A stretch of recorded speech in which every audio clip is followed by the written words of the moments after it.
This meaningful event has returned to the state of Florida, with the park in West Palm Beach playing host in 2026. And this layout, it reopened 3 years ago as Gil Hanse and Jim Wagner has restored this famed property to a championship level. Going to play to a par 71 this week, 6,764 yards for the men and just over 5,800 yards for the women. We mentioned a weather delay a little bit earlier. 2.5 inches of rain forced a 2.5-hour delay about mid-morning into early afternoon. Over 3 inches of rain have fallen on this property in the last 24 hours. Hats off to the entire staff and crew for getting this place ready. The wind is up. Going to be a factor on this Monday afternoon, but so glad you could join us. Steve Burkowski with you. Always pleased to be alongside the 2005 champion Doug Smith. And on the course for us this week, Olin Brown Jr. and Julia Johnson.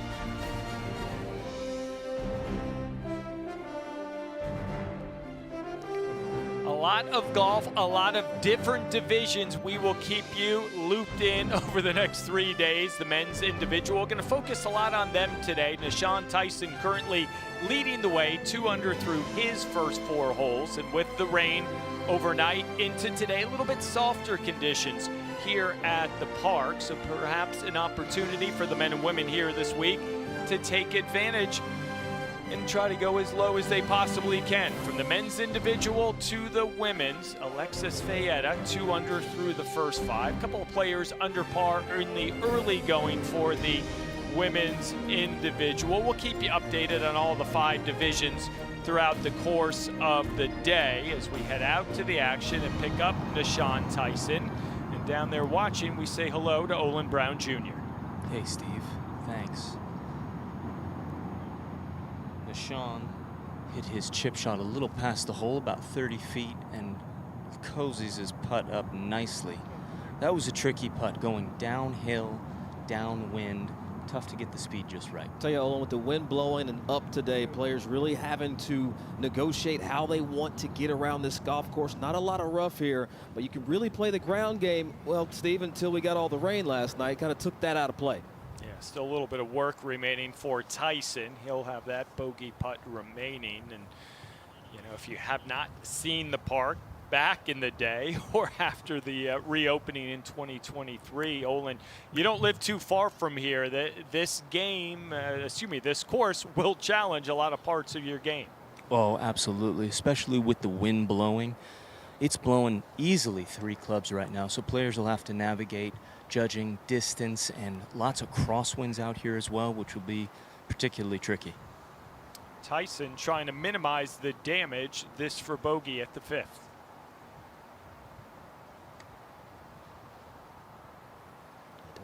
Need this to fall. Don't want to drop too many. Able to get that one to go. Off to a hot start. It's going to be a day, though, where you're going to have some bogeys. There at the 5th, par 3, just playing extremely tough today. And Doug, with a delay of almost 2.5 hours, how does that reboot the mindset when you know you had a tee time and now you've got some time to fill? Well, the issue is you get over here from the hotel and you're so ready to play, and then it's like, now what? Either go back to the hotel, which is the host hotel some 3 miles away, so you can go back and reset, or you sit in and just hit balls and watch how players played earlier in the day. Is Nathan Wong finishing up at the 5th, the freshman from Palm Beach State College, hails from Malaysia. We head over to the other side of the golf course, the back 9.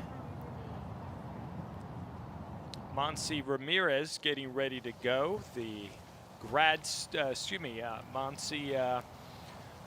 looking to get to even par. Long birdie putt here at the 12th, and Julia Johnson down there watching. Well, she made a beautiful par at the last, a great up and down. Putting up and over a knob here. It's going to gather speed if it can get over that little knob. There it goes. Good look at pace here. Monse, the grad student from Illinois, Chicago, hails from Mexico and played her first 4 years collegiately at Chicago State. Tell you, Julia, everybody's got so much work cut out for them today with the conditioning. And again, this course is designed to be played kind of with running shots, etc. It's not an option today, even with this wind. This wind certainly becomes a challenge out here today with how hard it is blowing. An emphasis on ball striking here today. Keep it right here. Morgan Rodriguez, the freshman from Delaware State. This for birdie. She's on top of this knob. It's going to pull hard right in the middle of this putt.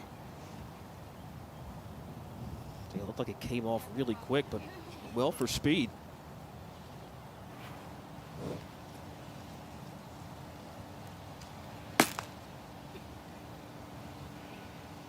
Burko, we got started earlier today. Saw a lot of players when I got here to the golf course had come off absolutely drenched. They were doing everything they could to get dry. And then Mother Nature opened up the skies, and now we have a sunny day. Yeah. Summer, or it feels like summer in Florida and West Palm Beach. Third member of this group, Bushra Fatima, freshman from Maryland Eastern Shore. And she hails from Pakistan.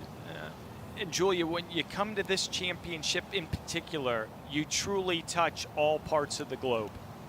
It's just so special, and I know every single player in this field this week is feeling a lot of gratitude playing out here.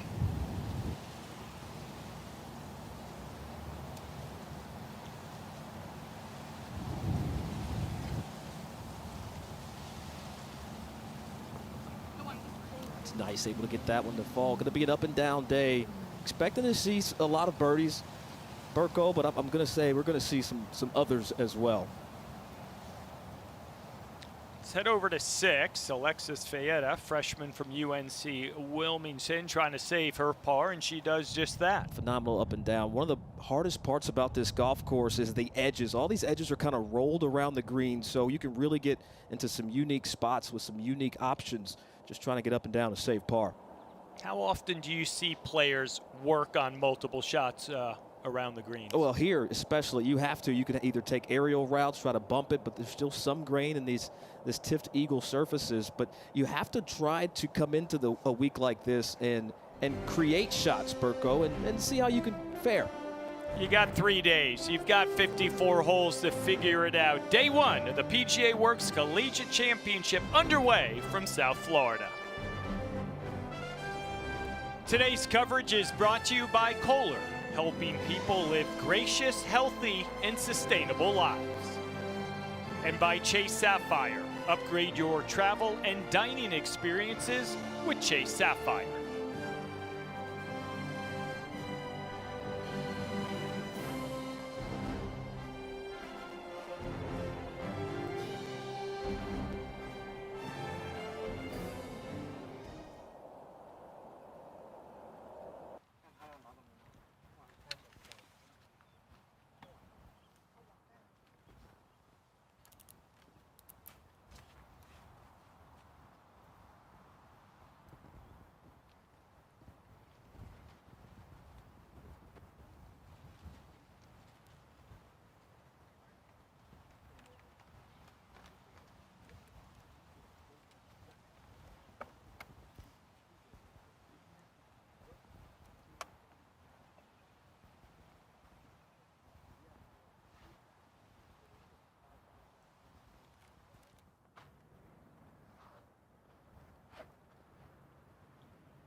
Welcome to the 2026 PGA Works Collegiate Championship presented by Chase and Kohler, the most culturally significant championship in collegiate golf, where the top teams and golfers from historically black colleges and minority-serving institutions compete for history at the park in West Palm Beach, Florida.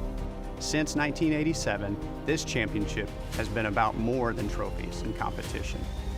It's about forging legacies, opening doors, and creating pathways to bright futures and meaningful careers in golf and beyond. On behalf of the PGA of America Reach Foundation and our presenting sponsors, Chase and Kohler, enjoy the first round of the PGA Works Collegiate Championship.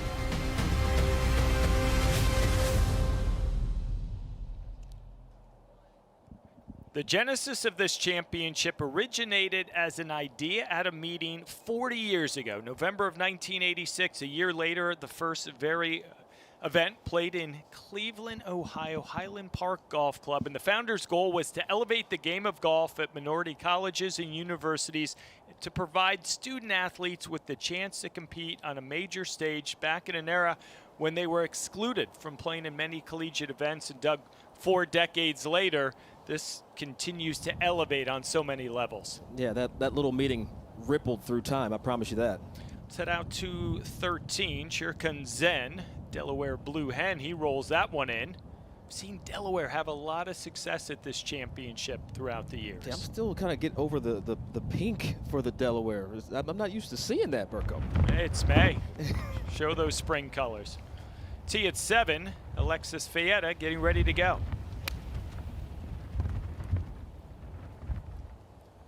Came out of that swing, but it's like it found the surface. You saw her a couple holes ago. Again, that's what we saw. We were talking about just a few minutes ago. Is the edges of these greens. You can really get deep off the surface. That seemed like a better shot. While we have a quick moment, take a look at the tournament format presented by Titleist. 3 days of stroke play, 54 holes, and 5 champs will be crowned on Wednesday from 5 different divisions. The men's Division 1, men's Division 2, the women's team division, and then the individuals as well for the men and women. And Doug, you won 21 years ago. What did that mean to you then, and how has it impacted your life since? You know what, honestly, when I did win, I didn't know what I had accomplished. It wasn't until years later and even getting into broadcast and working with you and seeing how the PGA has grown this championship. I'm extremely grateful now. I wish I would have understood a little bit more then. What if you hit one that was kind of flat, just to the right of the guy and the camera guy? Yeah. And landed it, on this down slope on the flat, and then chased it up. Yeah, I like that. I was going to say as well. I rather go at the right side than straight for the front. Yeah, over that leaf. Yeah. At the discoloration and the turf up there. Yeah. At those patches. All right, Nathan Wong getting the advice and counsel.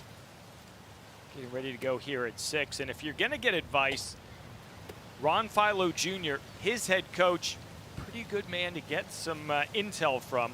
Ron, a heck of a player, won the 2006 PGA Professional Championship and has played in 10 different major champions. I got to be careful back in the grain here. Thought through the shot perfectly, just didn't execute like he had liked. Have to take that into consideration. Keep it right here, Olin, and you know you get down to this part of Florida or anywhere in the southeast for that matter, grain and Bermuda and grass can truly impact how you hit golf shots. Absolutely. It becomes another aspect of the game. You're trying to guess with reading the lie, understanding how the ball will behave. The downhill lies, you can spin more easily. The into the grain lies, if they're not hit perfectly, they can kind of go anywhere. And we have Carlos here. He's short-sighted. Let's see what he does. Have to keep the speed. I still think that's a good play. I do. That is a really good shot there by Carlos Calvo Molina, the senior at Division II King University. I think using that hill is a better play. Tell you, when that bunker just kind of jutting out, players having to go around it. Excuse me, that sandy area. Apologies. Yeah, the sandy area. I was impressed with the way he played that shot. I was seeing a high soft shot. But it looks like players can utilize that bank. Just getting away. So it gives you a putt. If you don't land it into that bank and to take the heat off of it, the ball gets that top spin on that second bounce and just trundles. It's very difficult to judge. And you mentioned it, Doug. There is a lot of sand on this golf course, but there are no bunkers. It is regarded as sandy areas, general areas around this entire course. I'll tell you, Wong having to get creative here.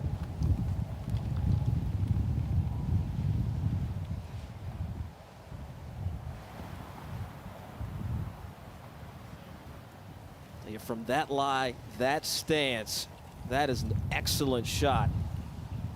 That actually was the shot of Nishan Tyson out of that sandy area, just short of the green here at 6.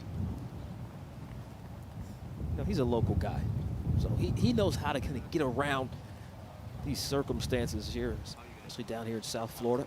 Yeah, he won for the first time a season ago at the UNCW Intercollegiate. Over at 13, Monse Ramirez getting ready to go, Julia. And she's got 100 yards left into a slightly elevated green here. Sounds like pretty good contact, but needs to hold the green. Now, Julia, you said it needs to hold. Thought that might catch that little ridge and calm down, but that is well over the back. I tell you, the way that bounced, Burko, I thought it would be a little softer out here with almost 3 inches of rain. Keep it right here. Bushra Fatima getting ready to go. Started her day with 2 pars and actually missed a really short putt on the last to save her par. Missed it wide right of the green. Hit a beautiful tee shot here, though, and has a really, really nice angle into this hole location. One of the more difficult hole locations we're going to see today here. A little knob short right in front of this hole location and a little knob behind it as well. You've got to be so precise if you want to get something close here. She's got 81 yards left. Plays up about 1 from this point. In position, she could really put some spin on and attack. And I'll take that. Give me a few of those in a round of golf. I am not mad at all. Good shot there by Fatima. Gonna have a really good look at birdie upcoming. Back to 6, Wong for par.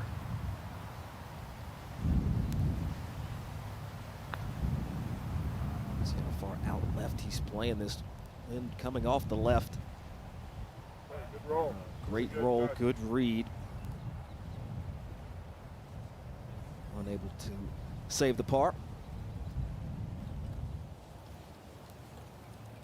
Make our way back over to 13. Get ready to watch the second shot of Morgan Rodriguez.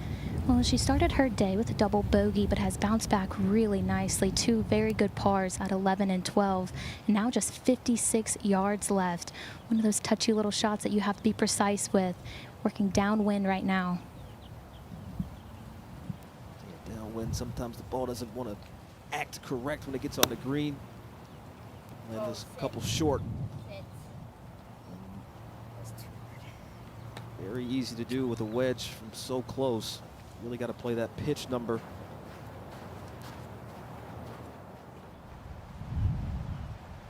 And Nishan Tyson, this for a birdie at 6. Got a great read a moment ago. Oh, that has to fall.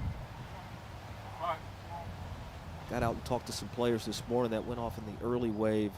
Burko, they all were talking about how it felt like the hole was smaller because they were lipping out so many putts. It's just rolling right on the edges. A lot of motion on these greens. So par there for Tyson. He remains 1 under. The wind is up. The course, though, soft, somewhat receptive, and we've got 5 leading the way at 1 under on the men's individual side.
We are back at the park in West Palm Beach, Florida. Day one coverage of the PGA Works Collegiate Championship continues, and it is presented by Kohler. So glad you could join us on this Monday for the 39th edition of this championship, showcasing so many dimensions of diversity and some really talented players. And we're going to see how good their short games are here at 13, Julia, as we watch Rodriguez. I really like this play, keeping it on the ground here.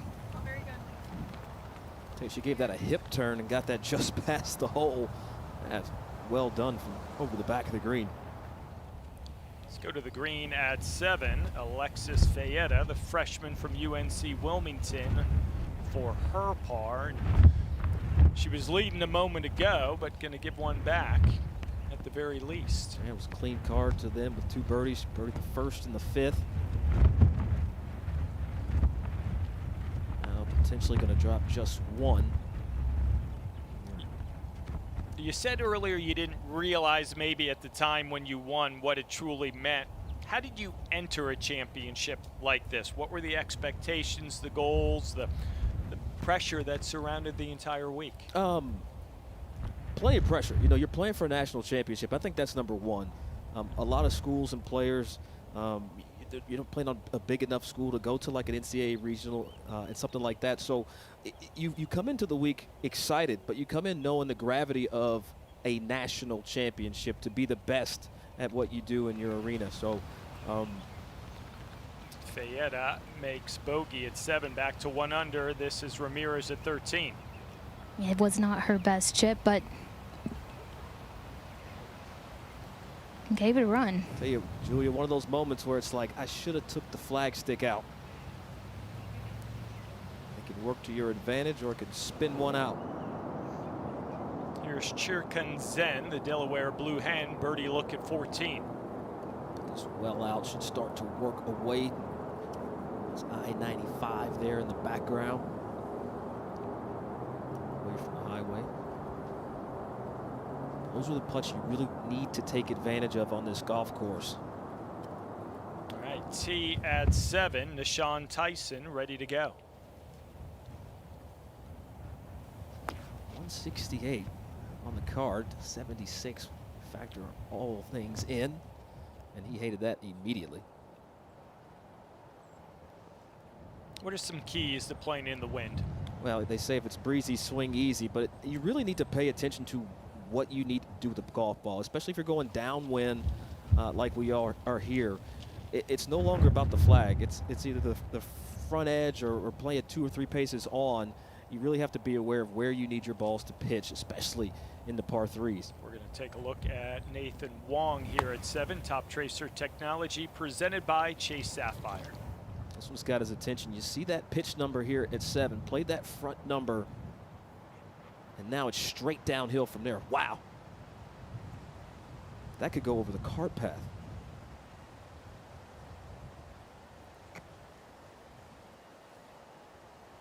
That's unbelievable. That was a really good shot that just got repelled. Well, the wind, a factor, as we said off the top, will continue to challenge some of the very best on this Monday in West Palm Beach, Florida.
39th edition of the PGA Works Collegiate Championship continues on this Monday afternoon down in West Palm Beach, Florida at the park. And we are focusing a lot on the individuals today. The players not here with their teams, had a 2.5-hour weather delay, so playing a little bit of a catch-up game on this Monday. We head back out to the action at 7. We saw some shots that looked good, Doug, but the wind had different thoughts. I tell you, we talked about it during the break. I know this whole 176 today, you played off that front edge number. You've got plenty of space. You've got 31 front. We saw every player in this group hit a fairly decent shot, but you look over the back, and that's where our group is. You know, we were just talking about playing in the wind and what you have to do. Well, sometimes golf's got other plans. You can do everything you plan right, and then you still hit it 20 yards over the back.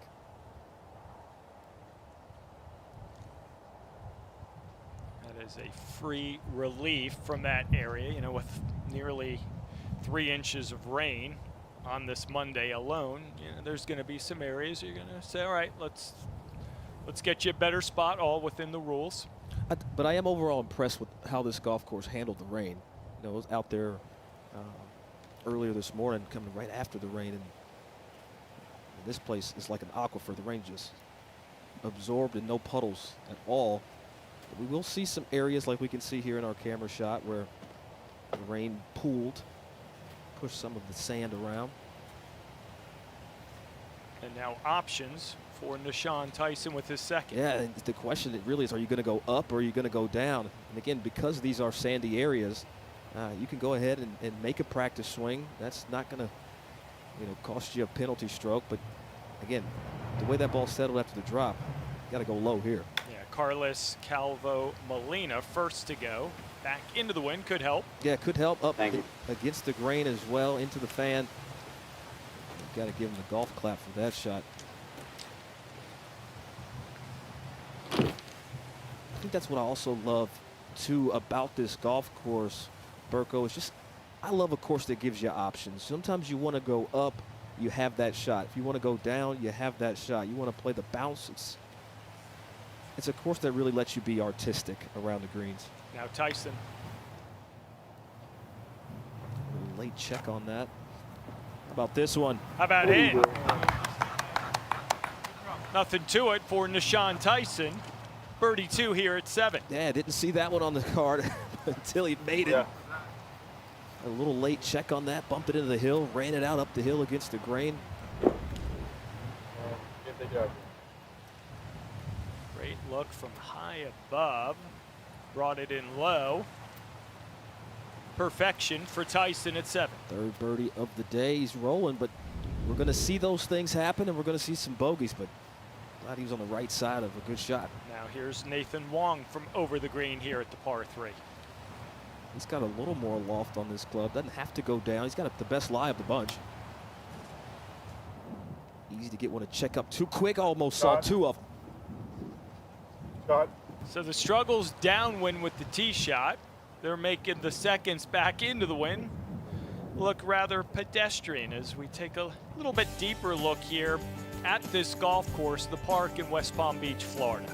Yeah, par 71 like we talked about. We came on 6,700 yards for the men, tick over 5,800 for the women. And Gil Hans, Jim Wagner, they came in here a few years ago. They said, look, we're going to take this old golf course, this old municipal course, and we're going to turn it into something. And he put his magic on it. Fairways Tiff Tough. Greens, my favorite surface of Tiff Eagle. And again, no bunkers out here. We're talking about 152 sandy areas. And just what a great job from the head professional Clay Myers, who's played in this event from Jackson State, and Peter Lavalle. They've done such a good job with this golf course. And it's more, we talk about the course so much, Burko, but it's turned into the epicenter of community here in the West Palm Beach area.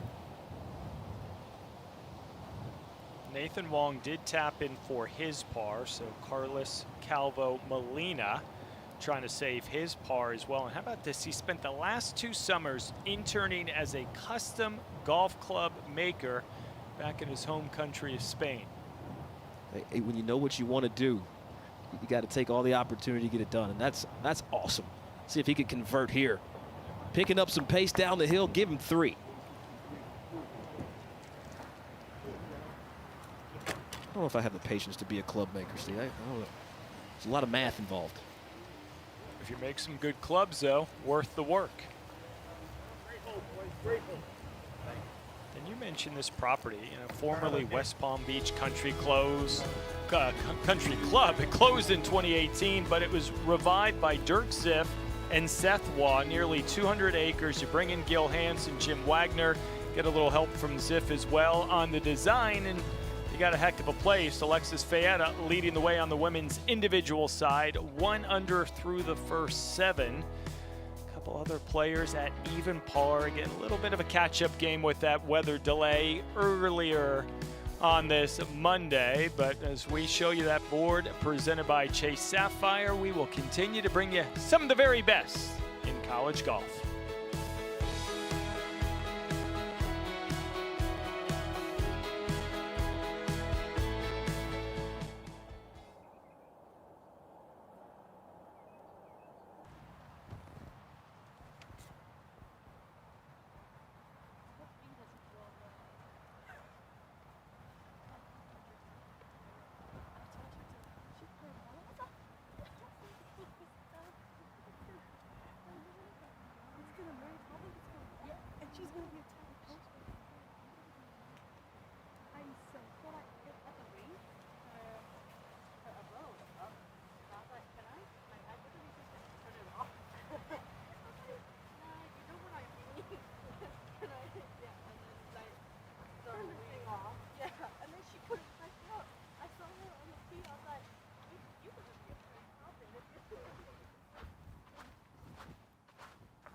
It's the month of May. That means it's national championship season in college golf, and the PGA Works Collegiate Championship continues, and it is presented by Chase Sapphire. It's the lead up, Doug, from college golf at any level in September, but these are the few weeks everyone focuses on. Let's get back out to the action at 14 and watch Fatima, her second, Julia. She's got 112 yards left here. Plays a little down off the left there. Well, she caught the backside of that ridge. And look at that thing scamper all the way to the back. The way these greens are constructed, it's unbelievable. Over at 8, Alexis Fayetta getting ready to go her second at the par 4.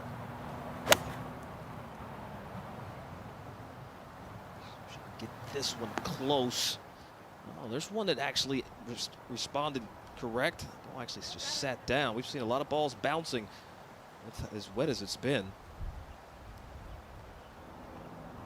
Back to 14, Rodriguez, her second. After a really good drive, just 101 yards left here.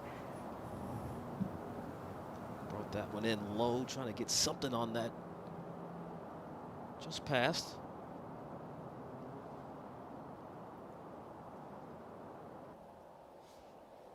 Fayetta leading the way, women's individual. She's 1 under. Going to have a really good look to get back to 2 under after that quality approach at 8. When you won, it was in the state of Florida. 80, 100 miles away, give or take, Port St. Lucie. Yeah, you know, it was a stacked field, a lot of players from all over the country here. And Now you got back over at on the 8, left we side, pick up that green. Ali Liu, the sophomore from Ball went in Kaiser off University, something. trying to Ball minimize some of the struggles on this hole. he's pitching 3 to 4 downhill from yards, there. Got 5 a yards little back. more spin on that chip shot than it looked like she expected. Again, on Bermuda, the rule of thumb is go as low as possible and try to get that ball tumbling forward. I don't always think spin's your friend. Now, I love to spin it like anybody else does around the greens, but sometimes you gotta go old school, Burko, and get that thing rolling. Now Fayetta, this for birdie. A phenomenal shot in here with nothing more than a sand wedge just off the left. Okay, step off. Let's reset.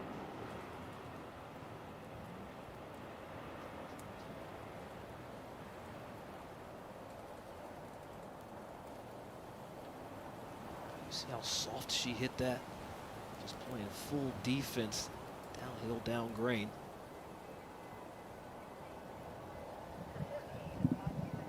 Okay, go ahead and talk to me. Go ahead and talk to me. Let's go over to 14. Monse Ramirez getting ready to play her 4th. Gonna take an unplayable.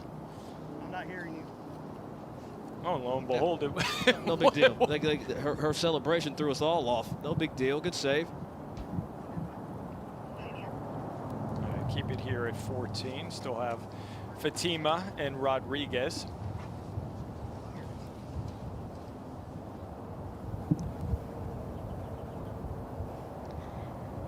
And Fatima has taken her time, walked the entirety of this putt, a long look here for birdie. Caught her iron just a little skinny, but was still able to find the putting surface. This will really test her speed control here. Putting back into the wind a little bit. So a little ridge that she goes down, then up, and then back down as it gets closer towards the hole here. So this is really a speed putt. Can you control your speed and cozy something down here?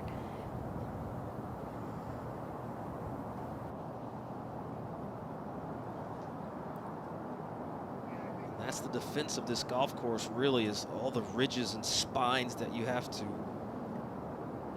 anticipate the speed. Julia, tough read there for her. Yeah, she actually, Doug, in my opinion, kind of read it nicely. She just needed a little bit more pace cresting that last little ridge to get it to go all the way to the hole. This is my first week out here, Julia, and I think that was the biggest surprise, is how these greens tilt and how, you know, the edges are rolled off. It's a tough place to get up and down if you have to.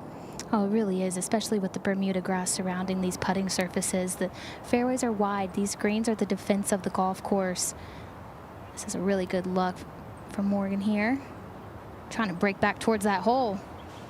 That close for Morgan Rodriguez, a freshman who calls Deerfield Beach, Florida home. That's not too far away, Deerfield Beach. Can head over to the 8th and watch Nishan Tyson, his 2nd at the par 4. See that wind just from an assist off the left. Have to take that into consideration. We'll push it back to that corner. See that just stone dead hole high. Again, it's a day where you have to be patient, Burko, and then when you get chances, you can pounce. But if you try to push and force something to happen, this course can really bite you. And you led me to my next question. Where is that balance? How do you know, hey, time to hit the gas and when to pump the brakes? I always say there's 50-50 pins, there's some birdie holes, and then there's just some holes where you got to survive. And so anytime for me, a back pin hole, that is a no-go, no-fly zone for me. Give me front pins and wedges, as well as kind of some front and left pins. Those are where I personally really made some hay. So every player has a little different fingerprint. You're going to have to kind of weigh that, but you're going to get 6 hard holes, 6 easy holes, and 6 50-50 holes. So if you can just win a couple 50-50s, take care of the easy 6, and hold on the other, shoot a good round. Stay here at 8. Carlos Calvo Molina getting ready to go.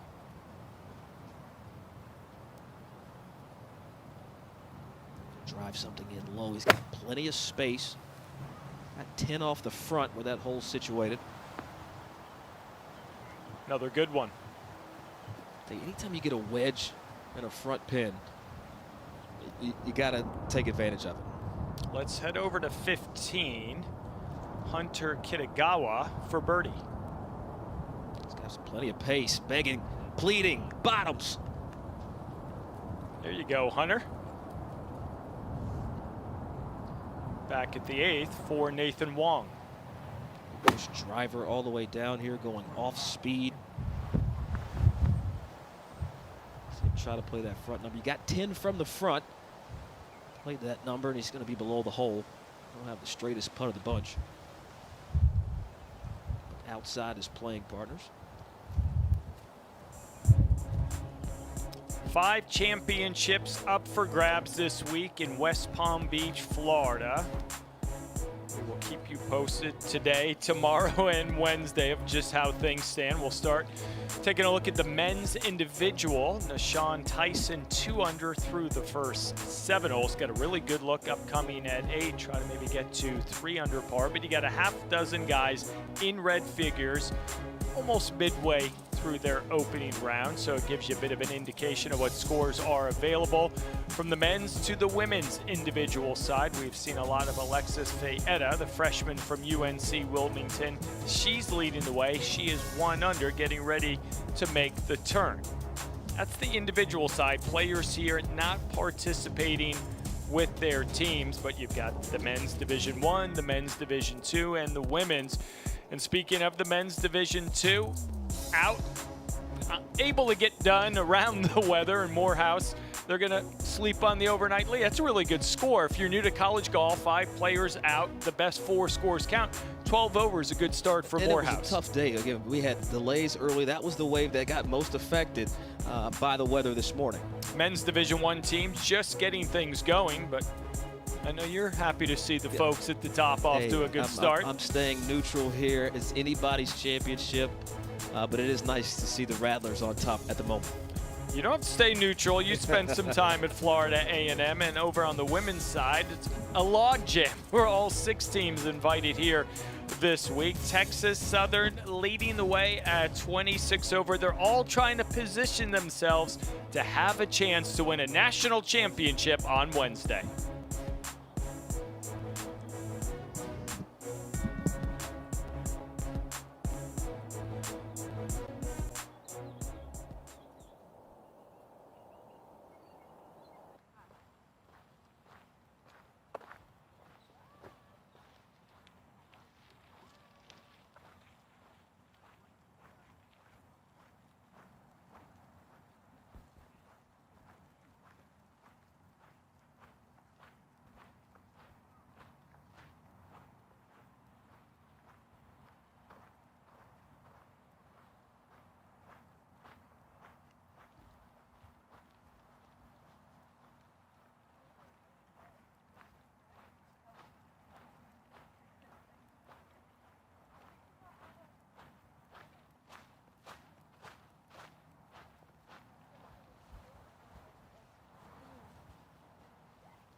Back to the green at 8, Nathan Wong for birdie. One of the few putts out here you can be aggressive with. Don't have to play defense. Just coax that one up by the hole. Got to take advantage there. Steve had a great number in. Just unable to take advantage of the wedge. Keys to reading these greens that you've kind of picked up your few days here. Well, there's no really overall toe of these greens. I mean, you really just have to find out where the biggest ridges are and kind of play it in from there. Again, there's way more undulation here than you expect, so there's no overall toe being seaside. Oh, how about Mia Raines from long range at 17, saves her par. The sophomore from Northern Illinois, also a really good high school basketball player in Ohio, holds the school record with 6 3-pointers in a game. I think she made that one from downtown. Man, she's night time, a la Steph Curry. Nashawn Tyson, his look at birdie at the 8th. This one should pull just a little from his right to left, but it looked like he just pulled that and gave up on it. I think we both read that backwards. Well, his reaction says it all. I missed it by that much.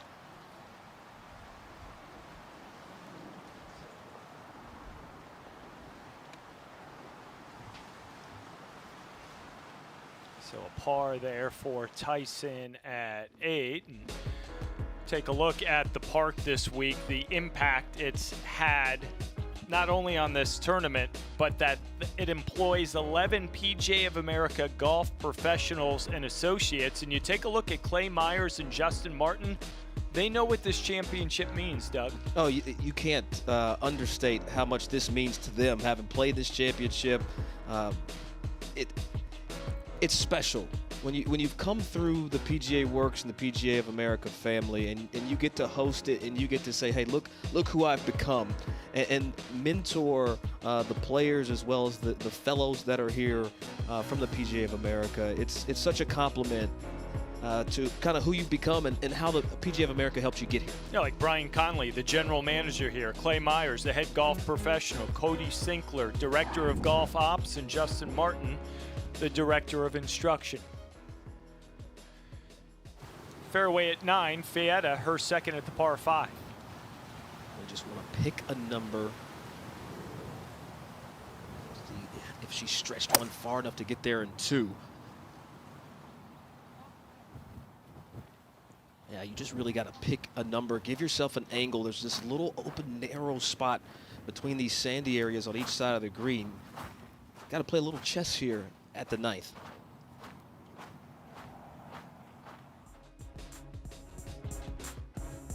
Fietta 1 under par, leading the way on the women's individual side. And there she is, perhaps a chance to get one more, making the turn as she holds on to that lead at the PGA Works Collegiate Championship presented by Kohler.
Day one of the PGA Works Collegiate Championship continues on this Monday, 39th edition of this championship.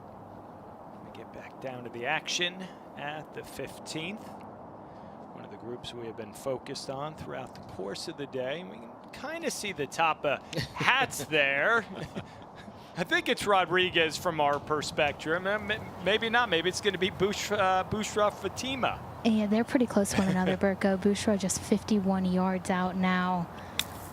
Oh, catches that lip. Will it chase out towards the green, though? It's got a lot of momentum here. Yeah, I tell you what, it didn't sound perfectly struck like you said, Julia, but it's hole high just off the right. They don't ask how you got there. They just ask how many it took you to get there. No pictures. I appreciate that. Now Rodriguez. She's just 5 yards closer here. The difficulty of this shot is these young women can't even see up and over the lip. It's really a little bit of a blind shot. The sand is really hardened because of the rain. Makes this shot just a little bit easier if you're wanting to clip all ball here.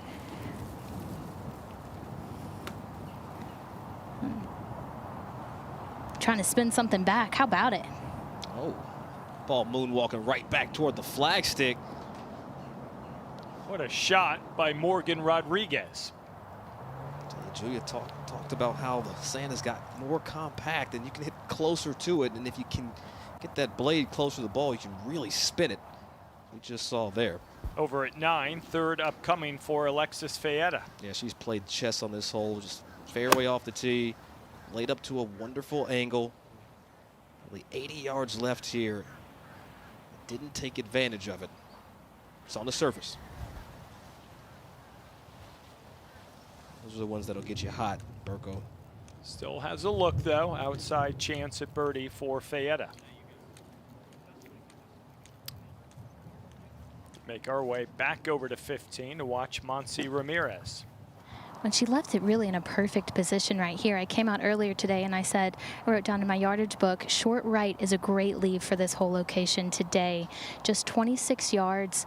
Working slightly back into the wind. Shouldn't be too much of a factor on this short little wedge. This whole location, 10 paces on today. She can really do whatever she wants with this one, Doug. She can go low with it. Yeah, there's so much grass right of this green. You can hit it wherever you want. Going low with it, Doug. Yeah, it looked like she was between shots, Julia. It's like, I want to go high, but I should probably go low. It's paid off, though. That's not a bad play. Always tough when you get right in between those two shots and it's like, I don't know if I really trust going high. But able to pull that off. But isn't the old rule of thumb, get it on the ground as quickly as possible? For me, absolutely, especially playing on Bermuda. I'm not sure how it is for you, Julia. Oh, exactly. I think shots that can look fairly easy, if you get a little bit of a bad lie in this Bermuda grass, it makes it that much more difficult. Just trying to chase something towards this hole. It grabbed on her too quickly there. Yeah, was it right into the grain on that collar? It's like it just spun on her. That was Bushra Fatima, so still a little bit of work remaining for her. Just finished 13th in the NEC Championship heading into this one. Also, one of the many players majoring in PGA management. Doug, we've seen it nearly a decade. When you look at the participants of the PGA Works, you're in the neighborhood of 10% that continue in some aspect, some avenue in the game of golf for a livelihood. Well, I'll tell you, when I played and was part of this championship, the first 2 rounds you qualified for your player ability test or your PAT. So the PGA of America really made it simple to get involved and get into the program, get started as an associate. And, you know, players like Clay Meyer and Justin, they took advantage of it.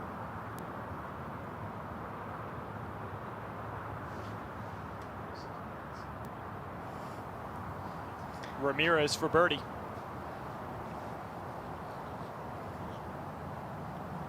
Oh, just bleeds out to her on the right side. Just nothing going in her round so far. 2 bogeys. Over to the green at 9, Alexis Fayetta, long look at birdie. I saw the wedge play. Wasn't the best wedge shot down the hill. This one a chance. been solid golf for the freshman from Los Angeles, California. You know, you get a chance, Doug, to play in this championship for the first time. You can feel the nerves as we head back to 15. Fatima trying to save par. From the other side, she got a pretty good look. A little right to left breaker here for her par. Well, I don't know how to react to that. I Urko. believe she thought she missed it. No question. Walked after it quickly, and not one of those walk into the center of the holes, but 5 on the card. Well, I thought we'd get more of a reaction from it falling when it looked like she knew she was going to miss it. So stoic. Short one here for Morgan Rodriguez. Well, this might be the up and down of the day if she can get this one to go here. What a beautiful bunker shot. That awkward yardage, got something to spin back to this point. Nothing much in this one here. Grade 4 for the freshman out of Delaware State. Tell you what, that shot she hit, her third, using the contours, using the spin, taking advantage of the compact sand. Get it to zip back down. That's 4.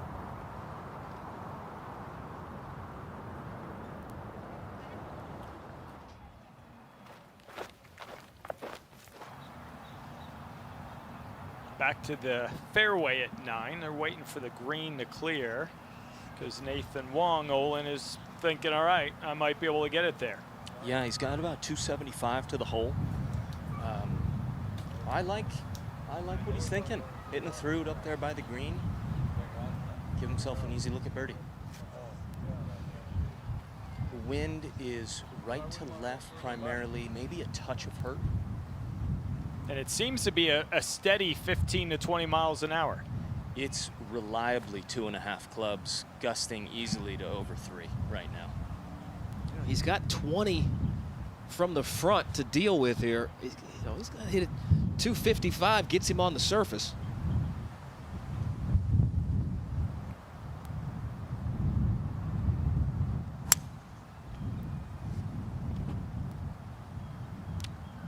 He didn't like that.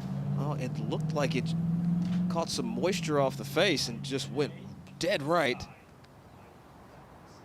And it looks like he's going to reload here. Hit a provisional.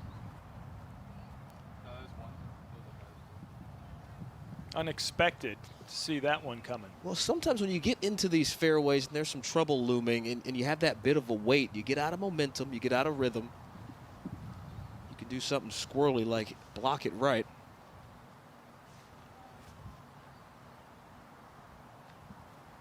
We'll watch Wong one more time.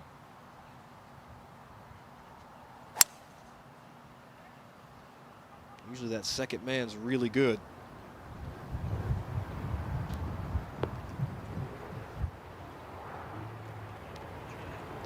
Easy there on that edge. Yeah, second man. Had the firepower easily to knock it on the green. Yeah, well, that's going to get you a little hot under the collar and really have to try to stay as chill as possible on a breezy day. Let's head to Ayene Assign here on the green at 18. We'll cut in a little bit of a bowl.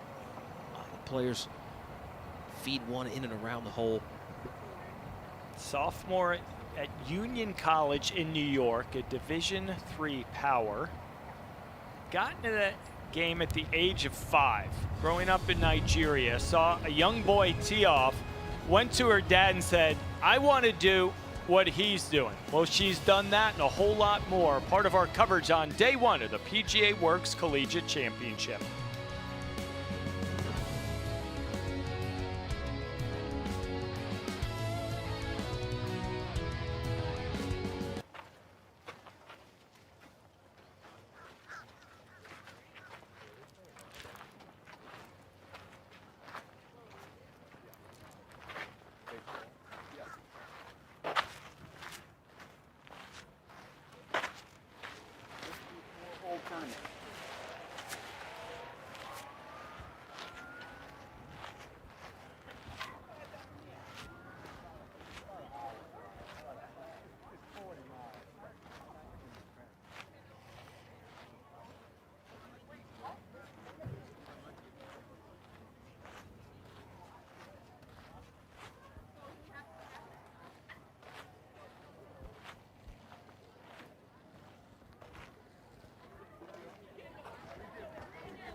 We are back in West Palm Beach, Florida. Day one coverage continues of the PGA Works Collegiate Championship, brought to you by the PGA of America Reach Foundation, so all can love this game, and we have loved being a part of this championship for the last few years right here on Golf Channel. 39th edition of this, and Doug, it changes lives. No, it's changed mine. I can promise you that. It was weird to hear you say 21 years ago. That makes me feel very seasoned, we'll say.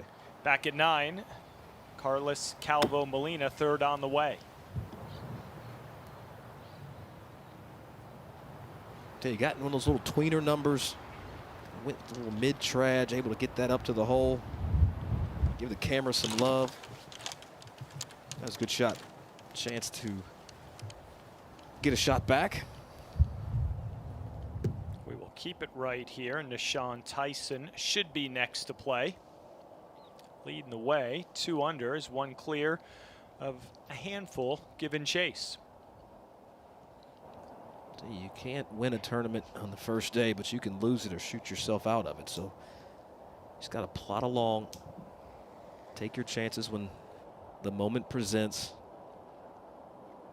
And try to see something around par today. Given the conditions, if you shoot around par, there's nothing wrong with that on a day one in a national championship.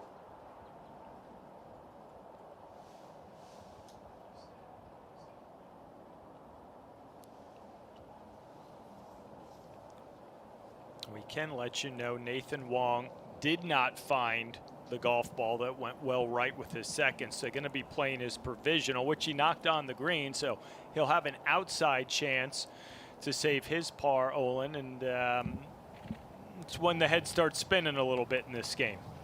It's so easy to let that happen. You're looking at thinking an easy birdie, maybe even an eagle look, and then you shell one into the palmettos and no luck finding it, unfortunately. The boys had both sides of this hole covered. Nishan actually played it up 4. He found some sandy area to the left of this fairway, and I think did pretty well just to get it up around the green for his third.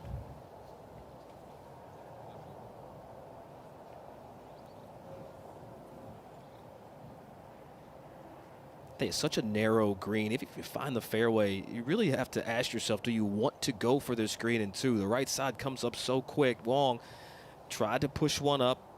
He was at 1. He is at 1 over, and would love to stay there. Really enjoy that.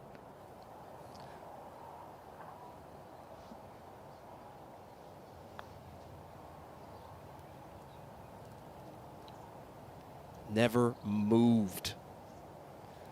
Doug, this green is wonderfully protected by these bunkers. It really depends on where the pin is. I think playing to the fat side with your second shot is a nice way to do it. Let's head over to 17 and watch Alana Hall, Top Tracer Technology, presented by Chase Sapphire. I love her golf swing. Saw her warm up during the practice rounds yesterday, and that's how it looked when I was watching her. Just dimed it there. But when you're a civil engineer, a major, you do those kinds of things. All right, let's get back over to the green at 9 and watch Nishan Tyson. Yeah, this is his par putt. He hit it over the green in 3.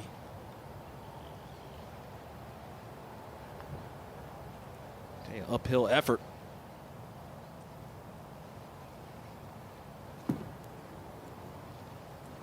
Yeah, every green has such a unique shape. It's either pitched left to right, front to back. There are tiers that you're putting up, down, and across.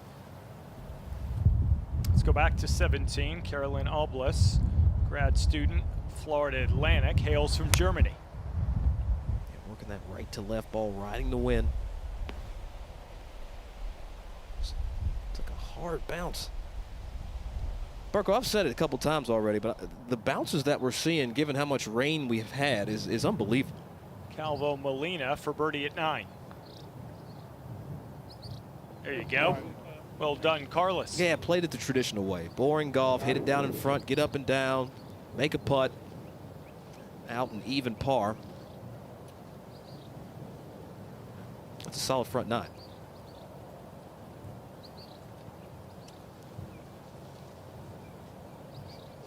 Now Wong for his bogey 6.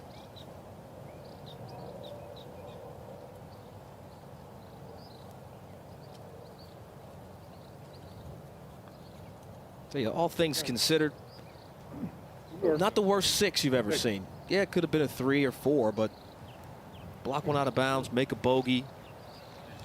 Look how he bookended this 9, though. Bogey on both par 5s. That's tough. Can't do that. Out in 2 over 37. Still 9 to go for Nathan Wong on day 1 of the PGA Works Collegiate Championship.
My name's Pam Elders, and I represent the section here in South Florida. I've been doing this for 40 years, and I love it. I coached high school golf probably for about 12 years, and I miss the kids. I know that I've done a good job because they stay in touch. You miss this with your sister? She was my high school golf coach, but she was really like a mom to me. She was always supporting me, feed me, take me places, just like a great role model for me. I do need the world to know that Coach Pam used to make really, really good sandwiches for us. I haven't seen them play in a really long time. When they're in high school, you're trying to teach them all the things that they need to know for being a player, and the accomplishment that they made to get to Division I school is awesome. What was your favorite memory of playing on the team? It was like me and Alessandra in a group, and I was like 5 under. That's a good memory. I get her advice, not even on golf, but like just on life. Have fun while you're young and do the things that you're scared of. I'll like be in situations and hear her advice. Like if I'm in a fairway bunker, she's the one who taught me how to hit out of a fairway bunker with any type of consistency. These girls have a great opportunity to really make a mark, and they're doing it. I mean, I think Hope could be the president of the LPGA if she wanted to be. To watch them grow as people, and that golf has been a big part of all of that. It created confidence for them. Everybody has a place in this game, and golf has a place in their life. For these girls going forward in their careers, and I've been able to use golf as my vessel to get to something much bigger. It's the unwavering commitment of people like Pam Elders, who is the 2025 PGA Player Development Award winner, that can impact the lives of the Hall sisters, as we watch Alana her birdie putt at 17, sophomore at Lehigh. You referenced a civil engineering major. It goes well beyond golf. These are life skills, Doug, that people like Pam and so many others are instrumental in helping the future of the game. I mean, I say all the time, golf's really the bridge that connects us all. And if we can just get more people in the game, around the game, assisting the game, stewarding the game, what a world we could create. You see Alana Hall just going down the slip and slide right there. And you think she's got some fire, Burko? Well, you're trying to keep up with your big sister at the very least, right? Who do you look back on from a couple decades ago that was inspirational in guiding you to where you are today? I look at guys like Tim O'Neill, who's playing on the Champions Tour now, and George Bradford, who played Korn Ferry, the then Nationwide Tour. There's a save. It's a hard-working par for Alana Hall.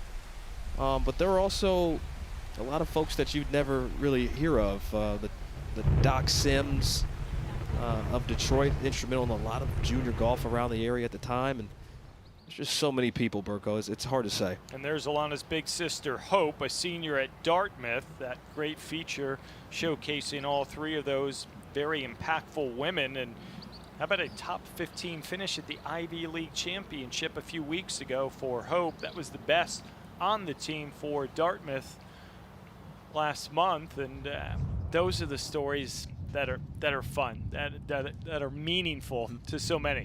All right, here's Kitagawa, second at 16. Trying to find a little spin there, right? Inside of 3.5, 4 feet.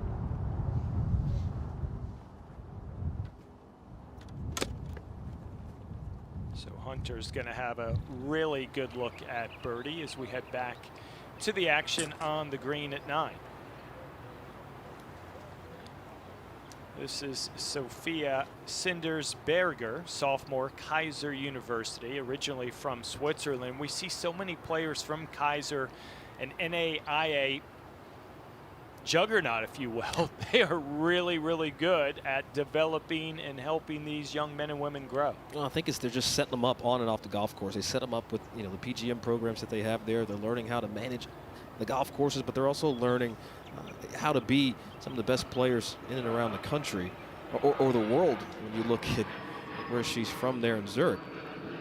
Sophia, first team All-Sun Conference performer, runner-up at their conference championship, won the Jupiter Collegiate Invitational back in October, so one of the very best in NAIA is Sophia.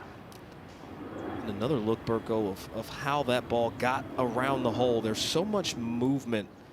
Once the ball starts to lose some pace, it's snapping off the planet.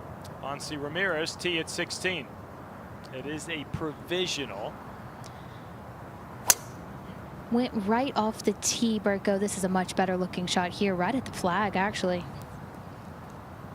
Got a bounce, needed four-wheel drive, now coming the opposite way. So steep up and around this green. You don't factor that in when you think about golf down here in West Palm Beach. Back to the green at 9, Valencia Chang, the sophomore from UNC Wilmington. Originally from Germany, 12th in her conference championship, CAA, and thinks she's pretty good with money, manages the finances for her college housing group. I guess you can trust her with the cheese. Oh, thought she would capitalize there.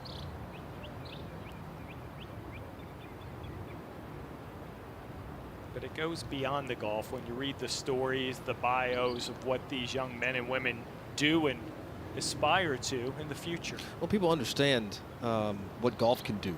It's not just about being a top-tier athlete trying to go to the PGA Tour or the LPGA Tour. There's Hope Hall there getting aggressive.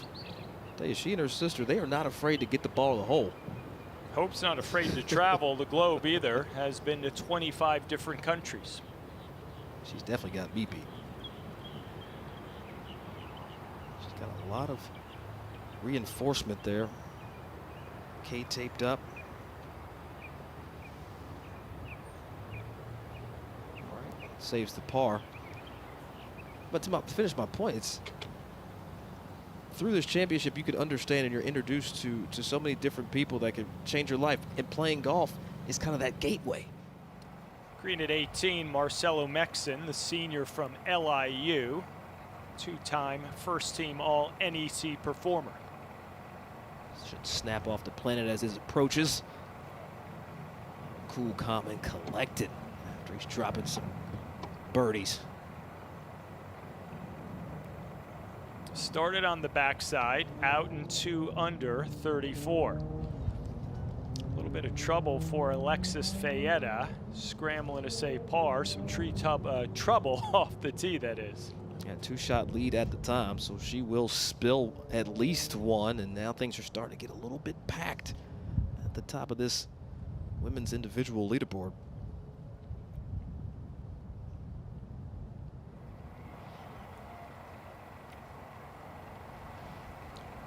Let's go back to the green at 18th, the Nadasorn Supanraj, looking to get to 3 under.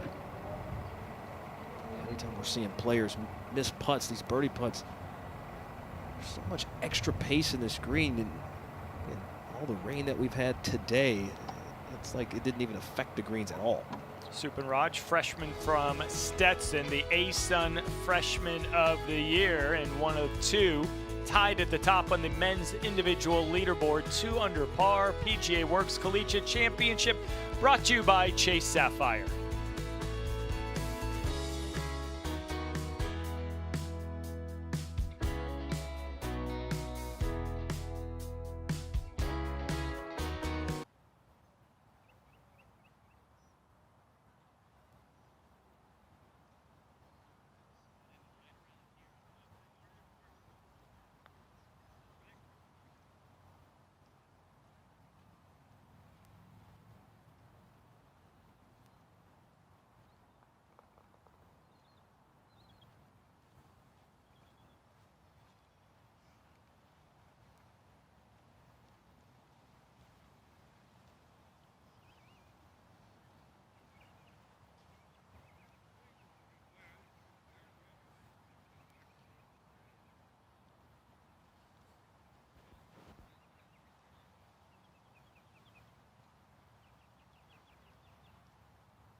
We're back at the park in West Palm Beach, Florida. Day 1 of the PGA Works Collegiate Championship continues, and it is presented by Kohler. Had about a delay of nearly 2.5 hours mid-morning to just after lunchtime.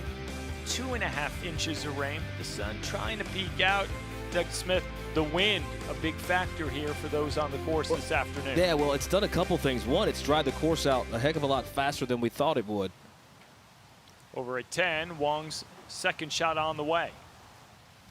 And the other thing that it's done, Burko, is it's really taken the ground game away from this golf course that you can utilize. It was so instrumental in how to get around here on the design, but it's so wet still that you got to take the aerial route.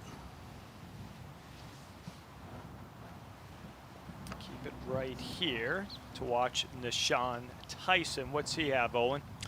Nishan pumped one over the corner here, taking advantage of the wind and the downslope, caught a little speed slot. He's only got about 50 yards, 55 yards to the hole.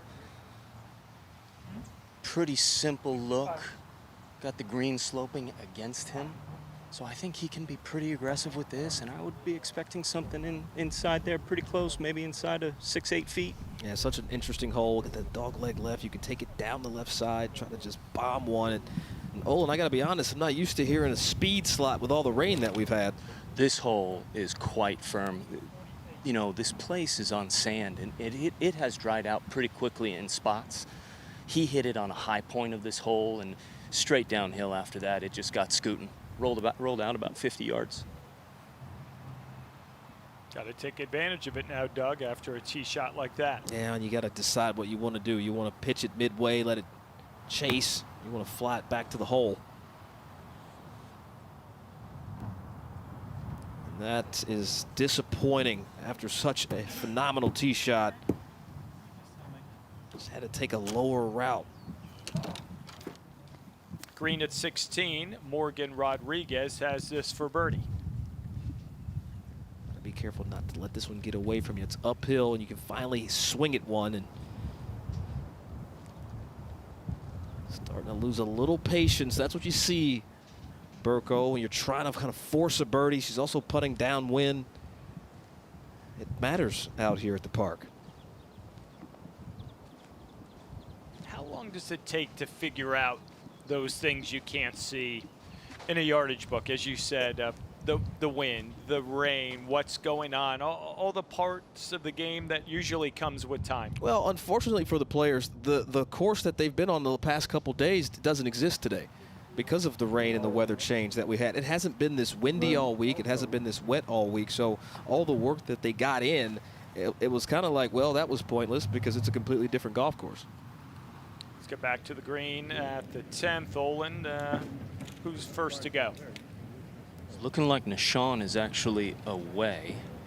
He's got a putt pretty much straight up the slope.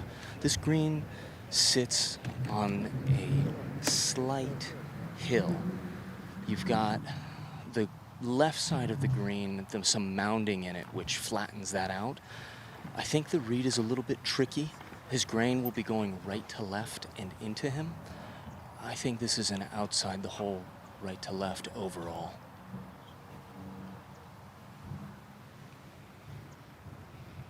We'll see if he can negotiate this. You see that back distance. That's where that lit 9-hole par 3 course is.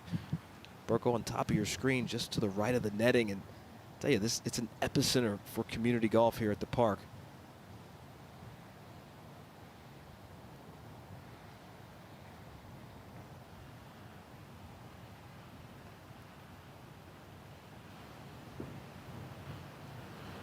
You're not giving much up at all.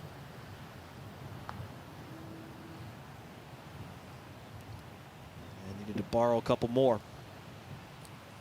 It's a tricky read. The slope is, there's a hill here, and there aren't many hills in Florida, but tricks, guys. Let's go over to 18, Carolyn Oblis, her third. And long is not the move, but how about in? Almost. For the grad student out of Florida Atlantic, spent 4 years at Kaiser, was a 3-time first team NAIA All-America selection. Well, I think she's got a few rounds around here as well under her belt. All right, back to 10 to watch Wong. Putting from almost the same line as should have gotten a pretty good teach. Knows he's got to buy about another cup.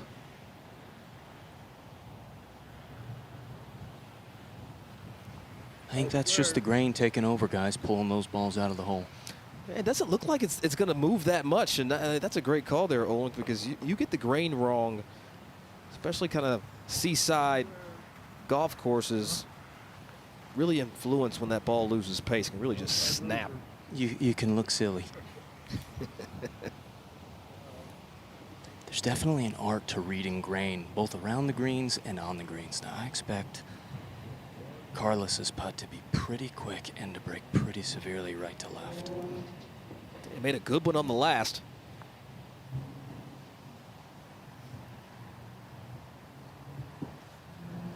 That's a nice run at it. What is that art, Doug, that Olin talked about of grain, especially here in Florida? Yeah, well, I like to start looking at kind of the tuft of the green. There's always one rough edge side, and that's going to tell you which way the grain is going from your putt. And then you have to almost, I don't want to call it guesswork, it's educated guesswork to say, okay, the grain is either left to right or slightly off the left side. So as this putt loses pace, that will influence. And then you have to pair that with the overall tilt of and the contours of the property and the individual green complex. Tyson in with his par, remains 1 under, 1 back.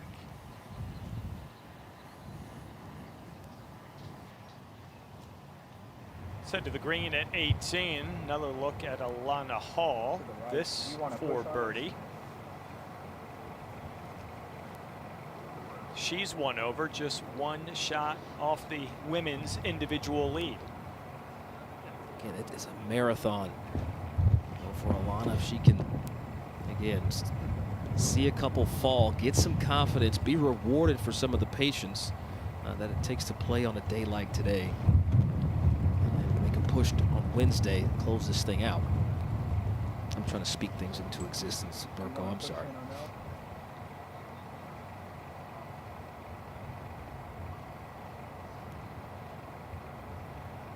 We've seen some putts from this area. There's not a lot around the hole. Couple of holes in a row now. We've seen her bold on the greens, not afraid. I'm trying to think, is that her superpower? Like, if you're not afraid of the comeback, you know, giving some putts a run, that's not the worst thing ever.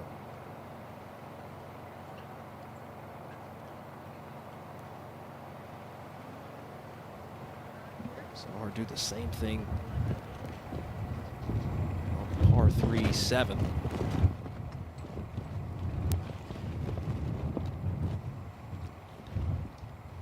Keep it right here at 18. Victoria Kuranga, sophomore from Towson, picked up her first collegiate victory last fall in October.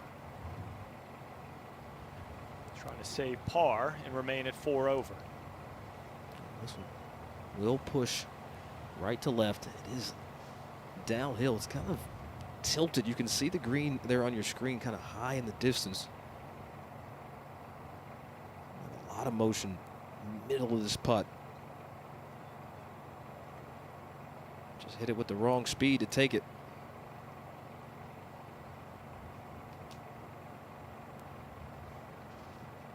And in the 4 years we've covered this championship on Golf Channel, getting the sense we're seeing more universities have their teams and players involved, whether it's Towson or Lehigh, sort of expanding the reach. All right, let's head to the tee at 17. Bushra, Fatima, ready to go. We will take a look at it with our tracer technology presented by Chase Sapphire, and that's a good one. Yeah, she went a little higher than the previous players we've seen come through here, and they got rewarded. That's set down softly considering how we've seen some of the greens respond downwind. Good bit of rain in the last 24 hours, 3 inches plus, but the course in really good shape, all things considered, as our day 1 coverage continues.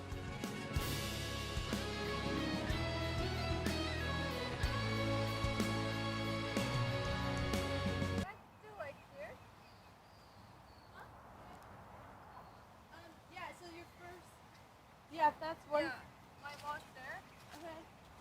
And like, yeah, that's good. Then. Okay, so okay, we don't need rules official. Okay.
Weather delay earlier on this Monday. The men's Division I team's going off late this afternoon. They're going to have a little bit of work to finish tomorrow morning, get back on schedule. But right now, Florida A&M out of the gates quickly. They are 3 under par as a team, 5 clear of a trio of squads trying to make up a little bit of ground. And we pick up one of their standouts, Sasha Robinson, the sophomore from Plymouth, Massachusetts. He's getting ready to go at the 7th. Tee shot on the way, and Julius caught up with him.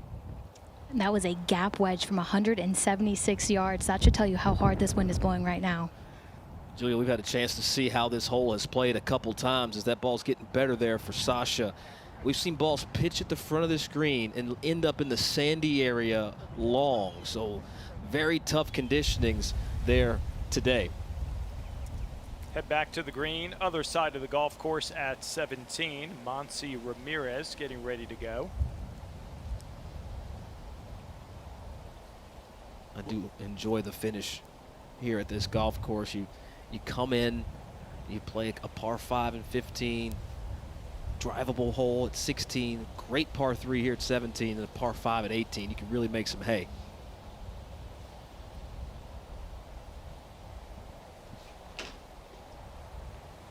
Putting right back up in the teeth of the wind, one you can really get aggressive with.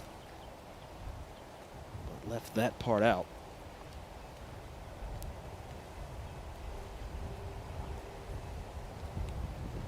Back over at 7, Joa Bramwell, the junior for Prairie View A&M. Oh, this is another good-looking shot here. He's originally from Houston, Texas, and you know it blows out there in Texas, Burko. That was a sensational effort. Yeah, 2 really good ones there at the par 3 7th.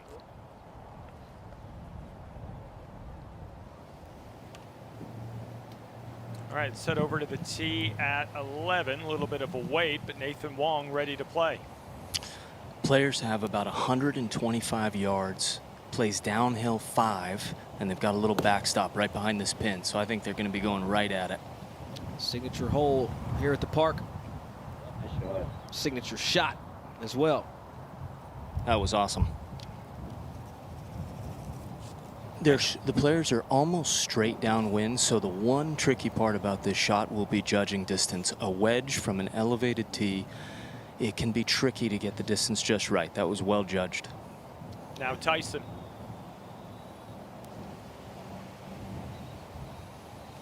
He plays down 4.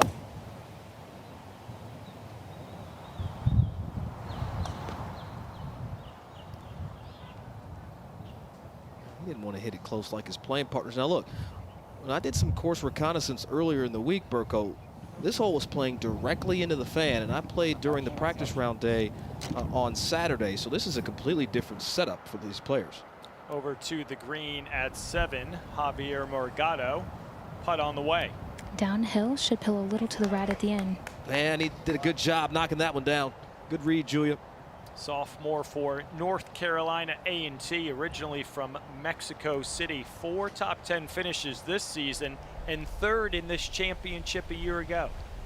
Well, he's got something to prove. Bushra Fatima, birdie putt on the way at 17, and that close to going. This is one of those golf courses that can really just wear you out. You hit so many good putts like we just saw there, just snapped late. Hard to get them back. Sasha Robinson's birdie putt at 7.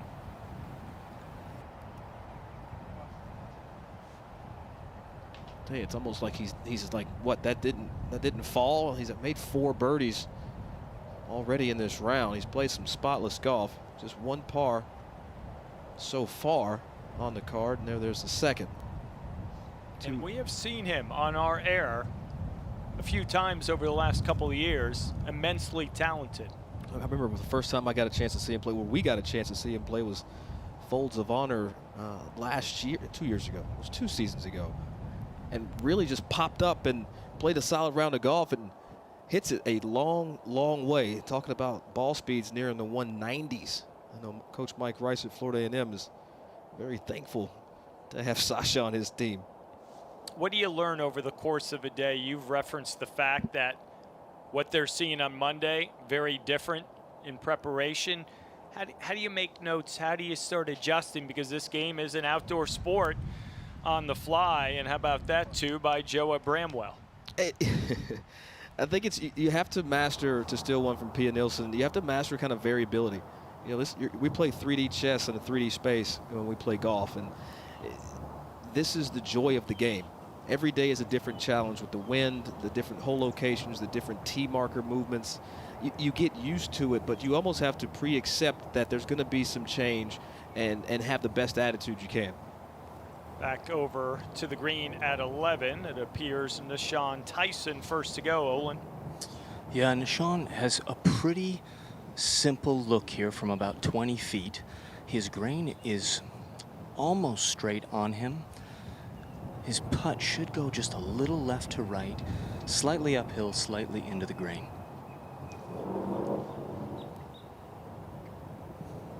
See how he can manage putting into the green. Oh, and you know, it feels like it rolls like, especially on a windy day, like 3 feet shorter for some reason.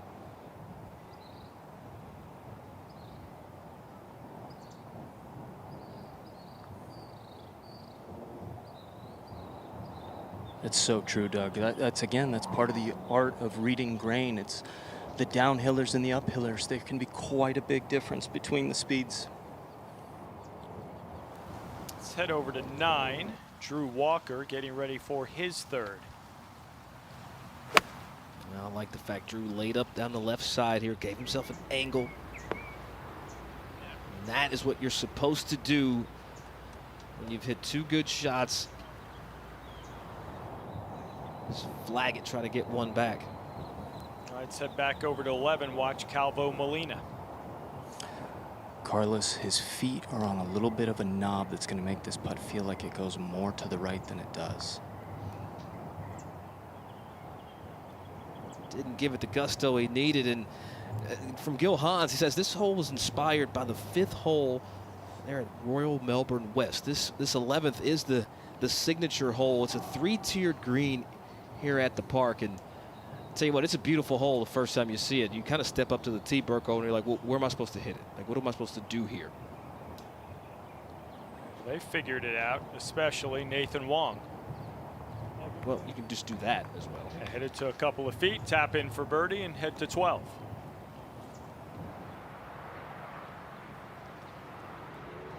We head back over to 9.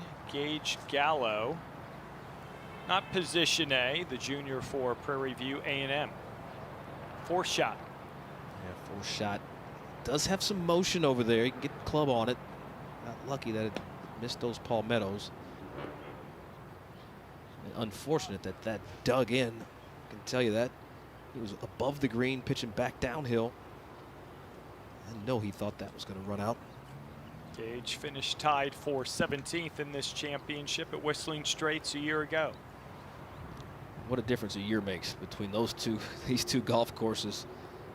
I think the only similar thing is the staff from the PGA of America to put it on, or the sandy areas and / general areas. No bunkers here this week. There were no bunkers a year ago at Whistling. Just remember how it wasn't like Arctic cold, but it was a little frigid out there last year. Let's head over to 17. Marcos Ramirez getting ready to go. Freshman for Maryland Eastern Shore. From Spain, tied for 14th at the NEC Championship. The best performance by any of the Hawks a few weeks ago. They got it riding the wind with this right to left shot shape. And that is well left. And you heard how that hit. It is firm on this green, elevated green here, so it'll drain quicker than the rest. All right, back over at 9. Drew Walker should be a formality, and it is for the grad student for North Carolina A&T. He won the Surf Club Invitational earlier this season. Program record best 64 and a 3-round total, also the best in the history of the program, 200. That's a couple under par. Not too shabby, but Again, the round that he's got today, though, with the birdies late in that side, I really like the tenacity he's showing to kind of keep his head in it, even though he's at 2 over. Let's go back to 17. Osime Igabu Kume. Tee shot on the way. And left that short. That is going to be so tough from short left down the sandy areas here. Hitting that shot back against the wind. Osime, the sophomore for Alabama State, hails from Nigeria. All right, let's see if Gallo can save par at 9. Be a special one if he can get it to fall.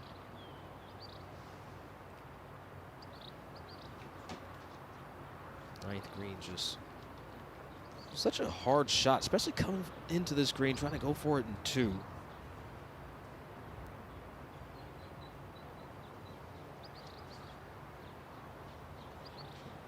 Work from his right to left late. Gave it a go. That's all you can do in that scenario. But we're seeing this hole, the risk-reward nature, if you get a little frisky, trying to knock it on in 2.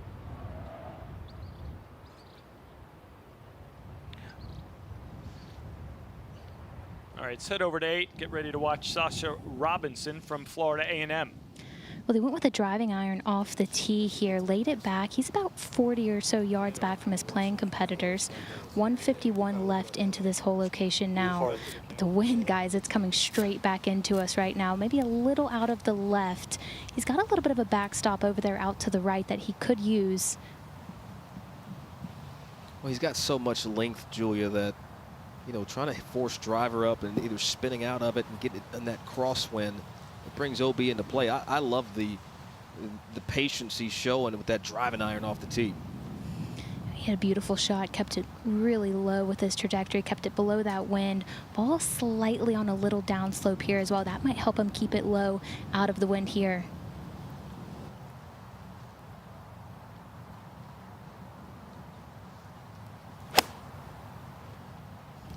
Well, he's going with a lower trajectory here, and it's fading back towards that whole location. You're right in the center of the green, putt downhill. And again, I think this is a hole that can really jump up and bite you if you try to get aggressive. I don't mind him laying back, but if you are going to play aggressive, Julia, there's plenty of room down the left to hit driver. Especially with the way the wind is blowing today back into these players' faces. There's a sandy area over on the left side of this fairway that comes into play. About 296 from the tee to get it into that sandy area. But with the wind today, it was much more difficult to get it in there. So Javier went with the driver off the tee. He's much closer now, just 117 left.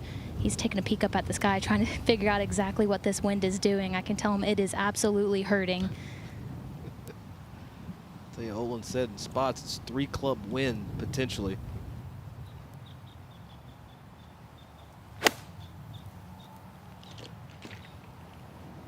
Well, this hits a wall of wind, comes up just a little short.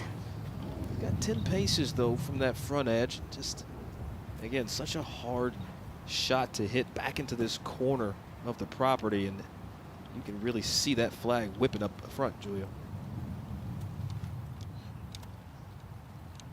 Joe also going with the driver off the tee here, finds the left center of the fairway. 107 left. One of his playing competitors went a little long, one went a little short. Let's see if he can find the sweet spot here.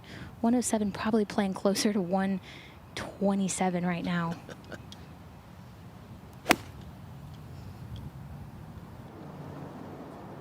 Hard to trust that. Oh, but he did. Best of the bunch. Yeah, I don't mind that, but again, Julia, that's a great call. It's 120 or 107 playing 27. It's so hard to trust that there's that much fan. Over at 18, Hunter Kitagawa, this for par. Good save there from Hunter. Sophomore at UNLV, won the Professional Golf Management Student Association tournament in February. Would like to win come Wednesday as well.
We are back to the green at 8. A trio of birdie putts upcoming. Julia Johnson's down there watching.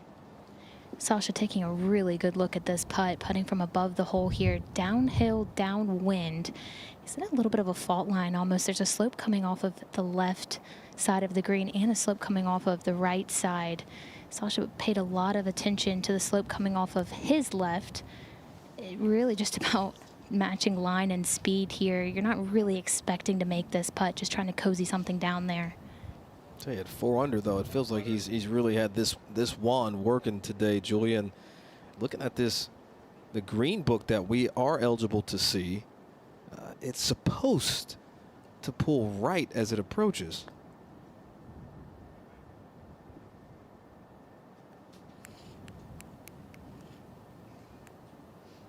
Just a little bit of work left now. He had it read pretty nicely, just too much pace there. Been a great season for the Rattlers from Florida A&M. They've won 4 times. They were runner-up in the SWAC Championship in a trio of first-team all-SWAC selections. Sasha Robinson, who we're watching, Emilio Garcia as well, the sophomore. But when you go by the name of putter, you're supposed to be first-team all-SWAC. And you better be able to roll the rock, I promise you that. But, I mean, you got to give a lot of credit to Coach Rice, Mike Rice, and what he's been able to do with the Rattler program and what they've been able to build as, being a part of the program, an alum, I guess you say. It's so encouraging, and it's so great to see how they've fared with him at the helm. Morgado for birdie.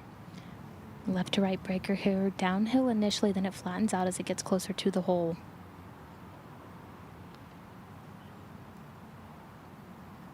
I just never had enough pace there. It's just interesting. You play this golf course before the rain comes, and you prepare on a firm, fast course. That rain slowed the greens down ever so gently. Julia, the course is drained phenomenally.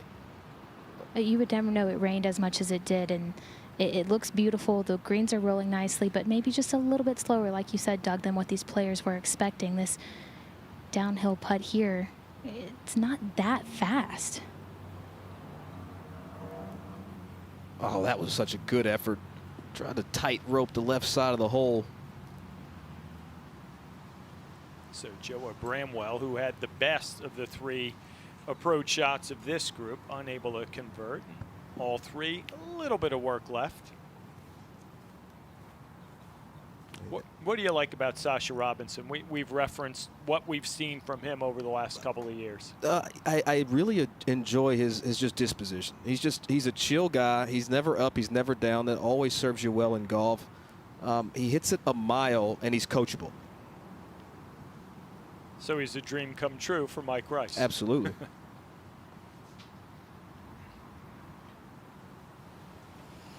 Steps off this one, just got a big gust of wind. So hard. It feels like these shorter putts, the shorter the putts get, the more the wind feels like it begins to affect you. These short ones, you have to keep such a stable base, stay so solid. Putting back up the hill ever so slightly here. Not much in this one. Yeah, but like you said, Julia, just a little up, and you have to hit it with pace because it can get puffed off the line. Any wind comes up. Oh, he made that look way easier than it was. To your point of his demeanor, he never seemed rattled. He just step back, step off. I'll reset. I'm not going to take too much time. I'm going to go about my business. Yeah, and that's what I admire about him. I wish I had a little more of that. You would have thought I was, I'm not going to put any names to it, just I was more fiery than Sasha, put it like that. Morgado should be a formality. And do not take it out of the hole. Left center here, if anything. Made that look simple. Sit over to the tee at 17. Watch the shot of James Fujita. Wind pushing off the right. You have to factor that in. Oh, I love that going off speed. Ooh, got away with it. Probably played off of that. Probably some 8 yards on the green. Fujita, junior for Alabama A&M, hails from Los Angeles, California.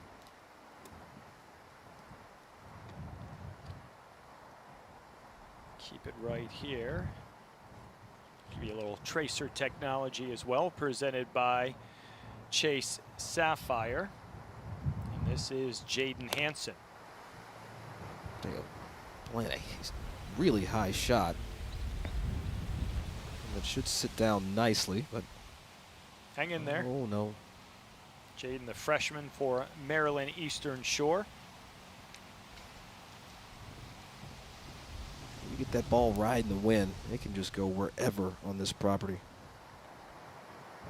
And the third member of this group, Alberto Banos, getting ready to go. Alabama State Hornet, sophomore from Spain. See if he takes the lower route. Shot calls for just a little hold off. Again, you get this thing riding. Should stay on. Could stay on. Okay, all right. Does stay on. Didn't want to commit to it yet. Had too much motion. Shot on the way for Kola Abadou at the par 5. Really well done. Yeah, sat right underneath the hole, got some spin on it, played a bit of a higher shot. We thought we'd see. Kola, the sophomore from Prairie View A&M, hoping the Panthers have a good week, and Kola is a big part of it. Nearing dinner time in West Palm Beach, Florida. Florida A&M, the men's Division I, the Rattlers with a one-stroke lead.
Excuse me, sir.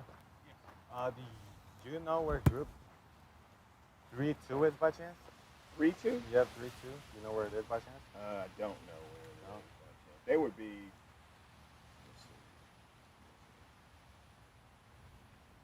Let's see. 3-2? Yeah. 32. Yeah. Let's see. They started on 10, so they're on the front 9 somewhere. They should be by now.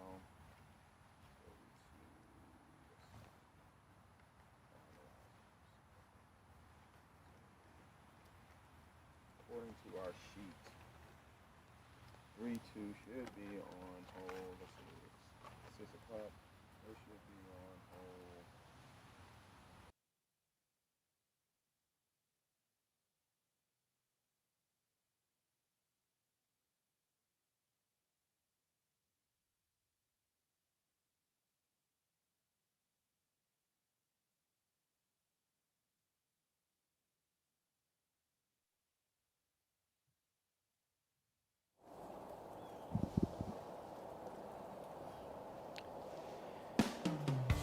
Day one continues from West Palm Beach, Florida. We are at the park, 39th edition of the PGA Works Collegiate Championship, and it is presented by Chase Sapphire. You never would have known it rained a good part of the morning into the early afternoon, 2.5 inches of rain. The course in impeccable shape.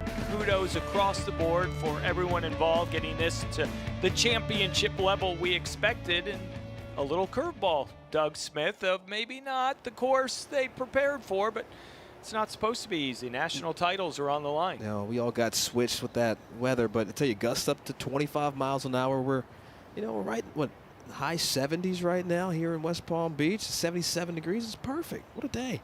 All right, let's take a look at Emilio Garcia for Florida A&M, trying to save par.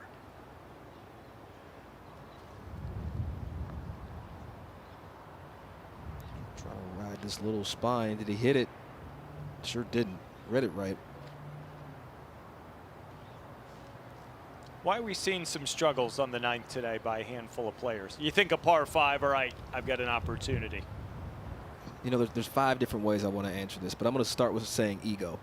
You get out here, it's a wide open, you know, there's a lot of grass out here. You can bang driver, get it down there. It's on 270, 250 front edge. But it's such a narrow shot, and you've got wind and everything going on and high expectations. I think we're seeing players not pull off a shot on what I consider to be a 3-shot hole. Kola Abadu for birdie to get to 1 under. Hit it. Did he? That close. And that's what I do love about the design of the 9th, is that you can be aggressive and potentially be rewarded. You know, hit it on a green and 2, make a putt, make eagle. But you're bringing in so many unnecessary risks that you're bringing 6 and 7 into play.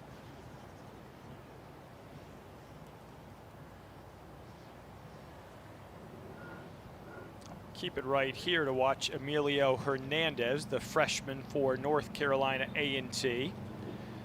Won the SAS HBCU Invitational earlier this season. And when you think about the Aggies, they were tied for 2nd in this championship a year ago. You start saying, all right, we want redemption, and for newcomers like Hernandez, this is the standard. We're trying to win it all. You know, and they had to go through some changes this year. Misha Levister actually is now their coach, because if you recall, Scooter Clark was the coach a year ago. Misha coming over from Prairie View A&M. And they won twice this season as a team. That is the first time in the history of the program that's ever been accomplished. Tell you, Misha, she's a heck of a coach. There's a lot of credit, just how she goes about it. She keeps a level demeanor, and her players respond. And individually, they're getting a little bit of something from almost everyone. Zapata winning the Irish Creek Intercollegiate. Walker, we talked about the record-setting performance at the Surf Club Invitational, and Hernandez, we referenced his win. So, Doug, when you can get multiple players to win individually, and then that leads to the team titles, maybe something's brewing in Greensboro, North Carolina. Yeah, but what happens when you get everybody to have a good tournament together, right? Forget the individual side, individual performances. If you get your 1, 2, 3 guys playing 4 or 5 under a person, not a lot of teams are going to beat you, Julia. They are not. Javier with a little bit of an opening here. These trees acting like goalposts if he can get something through them. He does. This one low and running. It's going to miss that sandy area on the left side of the fairway, so a really good recovery shot there to get that ball back in play. The ball looked like it hit the ground and just tumbled almost with top spin on it. But again, and I would love your take, Julia. I think this is a 3-shot. Even if you can get there in 2, I still think this is a 3-shot par 5. It's just so difficult today with the wind direction playing back into these players' faces. It makes it that much harder. Sasha actually went with a 3-wood off the tee. He's the longest one in the group. Has 281 left, but with the iron in his hand, you have to think he's playing this hole the smart way, laying it up out to the left, just trying to give himself a good 3rd in here. And he's literally playing the hole how I think it was designed by Gil Hans to be played. It's a chess hole. Play it down the left, give yourself an angle. By the way, look how far down there he hit that iron. Yeah, pushed it almost level with the front edge. Sasha Robinson, he's 4 under through 8. A big part of why Florida A&M leading as a team. Can he make another birdie at the 9th? We'll find out when we come back.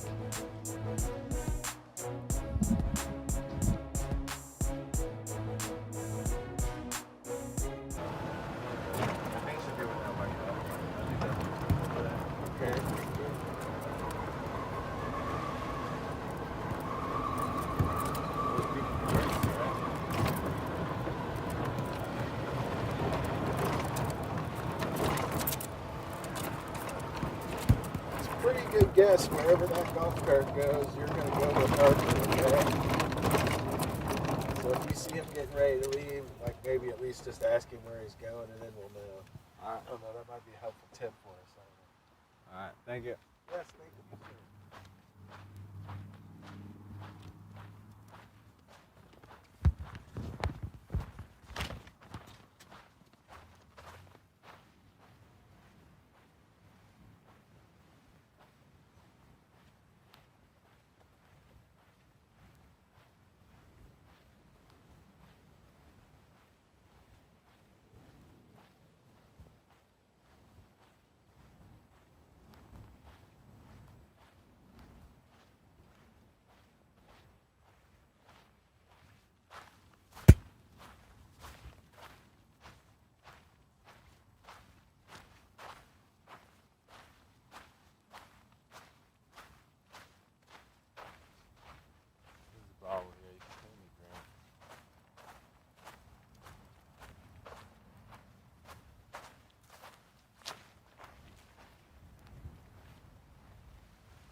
And sun is out. Feels good this time of the year. Most of the country, Doug Smith thawing out, waiting for spring. Well, it's always spring or summer here in Florida. Yeah, I don't mind that. I do love it coming down here, even though I live in Scottsdale, so it's, you know, it's either spring or as hot as it'll ever be. But this is a treat for a lot of players right now. All right, let's head over to the fourth and pick up the Notasorn, Supinraj getting ready to go, and Olin Brown Jr. is caught up with this group. He had 118 yards out of the sandy area, and that is really well judged. They're dealing with some uneven lies over there, so lucky to get a shot on it. So anytime you can find the surface from how deep these sandy areas are with these lips, you got to be thankful. We're getting a good lie. Supinraj. Yeah, absolutely. Yeah, Supinraj is leading the way, 3 under in the men's individual division. Close, right behind him, in fact. Mexon, he's 2 under and in a similar spot. Mexon has a little worse of a lie. Couple yards closer. Wind's whipping left to right on their angle. Maybe a tiny bit of help. This pin is in a little bit of a collection area, so if he can judge the distance right, I think he can get it pretty close. Yeah, these shots are so lie dependent. If you get a good one, you can really be aggressive. If not, you can, throw something short, straight downhill from the top of that sandy area down to the hole location. Biggest key on a shot like this, Doug, is? You got to keep the lower half quiet and really make sure you get the buttons of your shirt through the ball and left of the shot.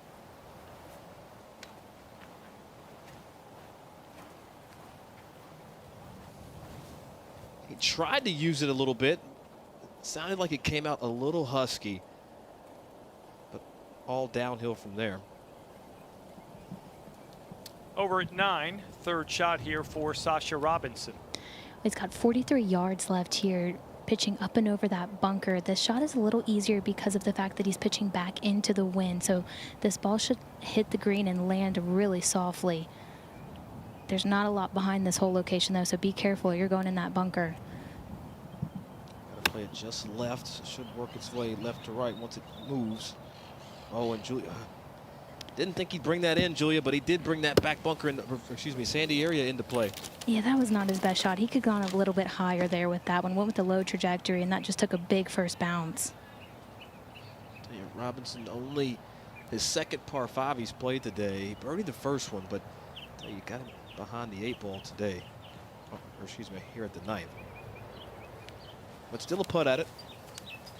And still 4 under for Florida A&M through those first 8 holes is Robinson.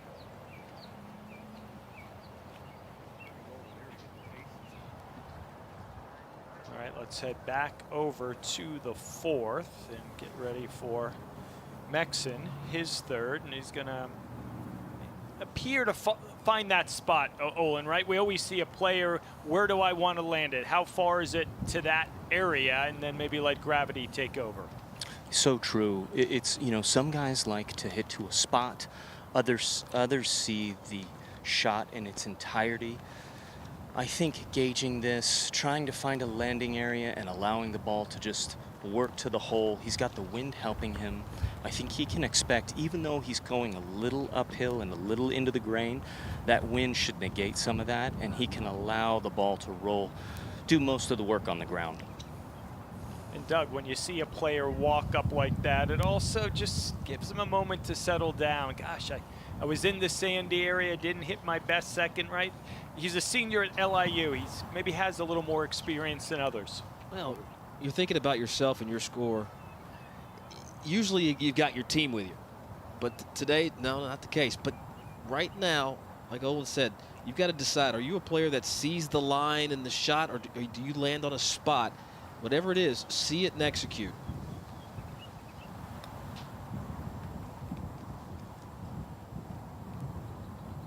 I hate nothing about that shot.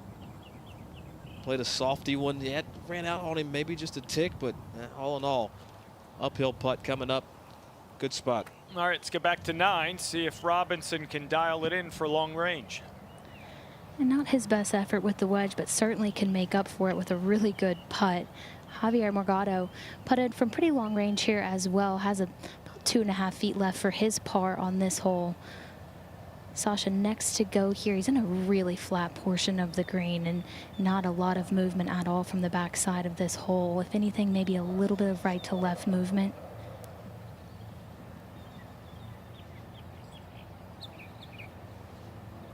I'll tell you, Julia, when I look back at the men that have played and finished today, the D2 men using their statistics right now, this hole played is the 8th toughest hole on the golf course, so it wasn't the worst place. There's some birdies out here, but you're going to need this thing to cooperate.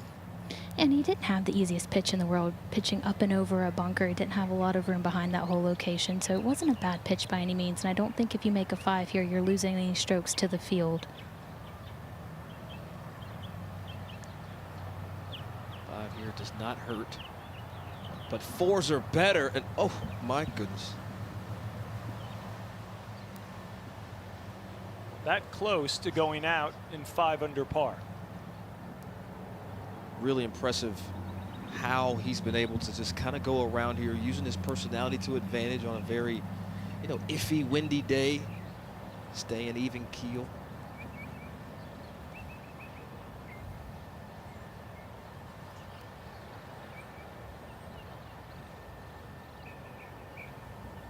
I'll tell you, it looks like, I'm not saying the wind's not blowing, but it looks like it's starting to settle down. Still there, but starting to kind of calm down here in the latter part of this afternoon. Over at 4, Supinraj, long one for birdie.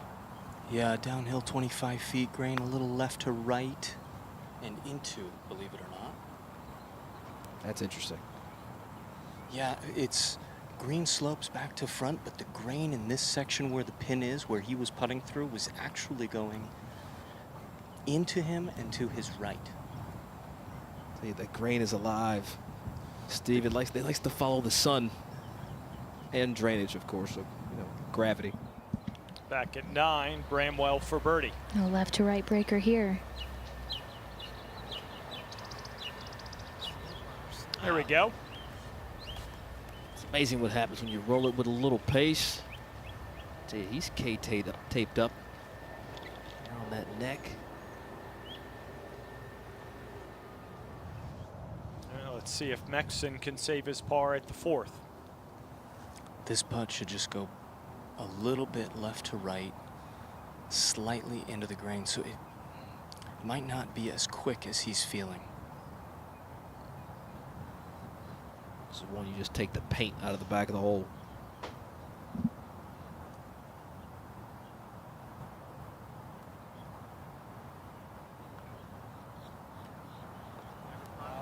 That's grinding it out. Get the job done there. And the sandy areas here aren't the worst place, but if you can leave yourself in some spots where you can get up and down, you can really save a hole, save some momentum like we saw right here from Marcelo, able to stay at 2 under par. Let's head over to 14, Alexis Fayetta from UNC Wilmington, still leading in the women's individual at 1 under. This her second. And what a shot it is, and it goes. Wow. How about Fayetta? Go on. Unbelievable. Straight cash.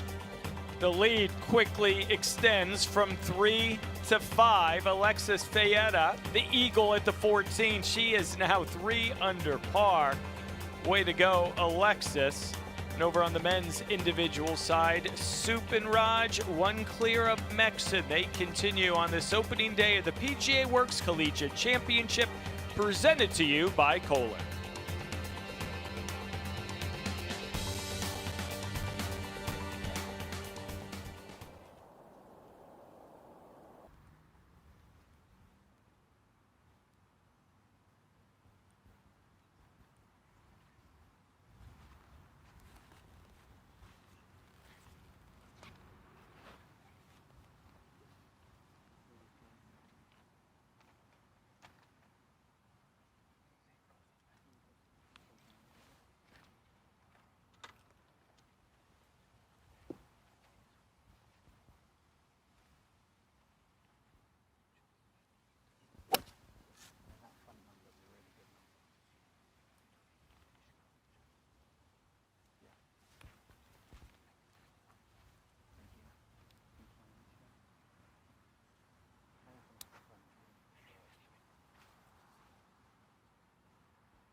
An overcast Monday in West Palm Beach, Florida. We are at the park, 39th playing of the PGA Works Collegiate Championship. So glad you could join us. Steve Burkowski alongside Doug Smith, the champion from 2005. Olin Brown Jr., Julia Johnson on the course for us today. And the rain, it looks like it's going to stay away, Doug, the rest of this championship, which will serve all of us well. Oh, it's interesting. We thought we'd see the rain on Sunday. That was when the forecast really showed up, but it kind of slowed down, got here today. 2.5 hour delay, almost 3 inches fell. We had some players on the course when that happened. They came off, dried out, and went and finished. But the wind has been up. The course has dried out beautifully. The staff has done a phenomenal job, and we got a championship underway. We got some good golf we've been seeing. Certainly have plenty of scores under par. Quick moment to give you today's bold play, and it is presented by Kohler. And we have seen plenty of bold plays throughout the course of that. This was Rains from Northern Illinois. Oh, how about that little par save it? Yeah, yellow par ball, 3. Par save, no big deal. Riding the ridge right there. And before we went to break, we saw this shot by Alexis Fayetta, worth another look, her second at 14. Man, just hung on the edge, didn't think it would fall, found it. And that got her back to 3 under par in a hurry. They're holing out from just about everywhere. Short of the green, full second shots. A couple of the bold plays on this Monday brought to you by Kohler.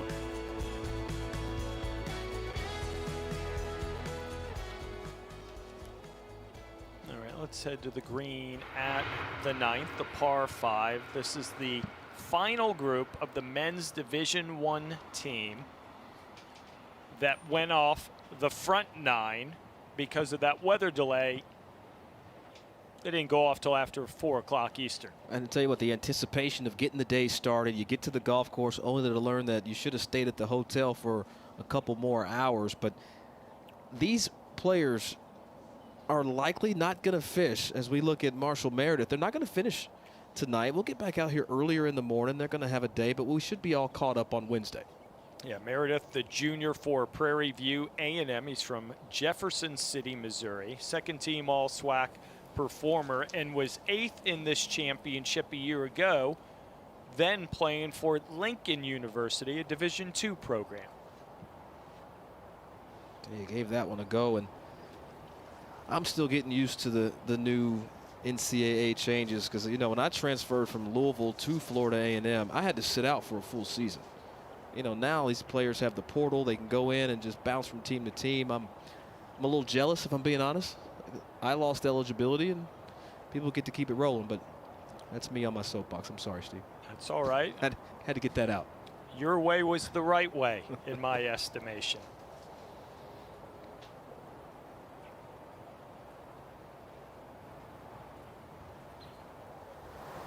All right, little hop, skip, and a jump over to the green at 5. This should be Fitzroy getting ready for his second. Joseph had to get on those tippy toes and then some. Yeah, he's got a ridge in this green. The high point of the green is between him and the flag. He can use that to funnel the ball down in the hole. The wind should slow the ball down a bit. And not the worst shot there for Fitzroy.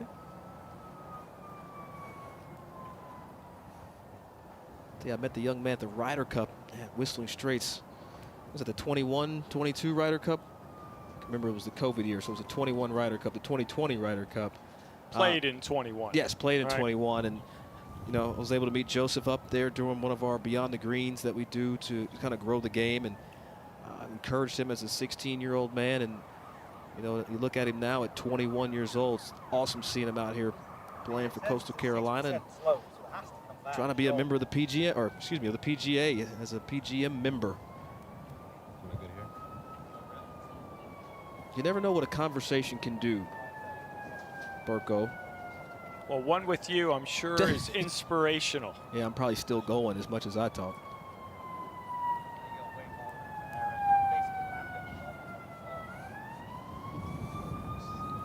Keep it here to watch Mexon. He has a pretty significant downslope starting on the front of this green. Good backslope behind it. I think the ball will slow down as it gets to the hole, but it'll be going pretty quick in the first 20 or so feet on the green.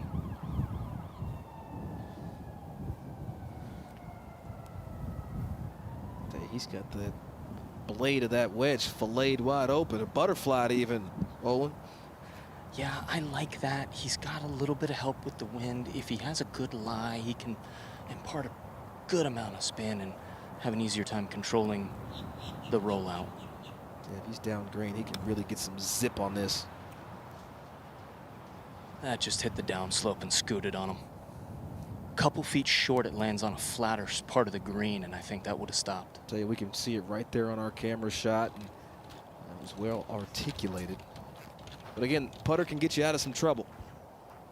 It's the great equalizer, man. Now Supanraj. He probably has the easiest shot of the group. A little bit short-sighted, but he's working more with the backstop.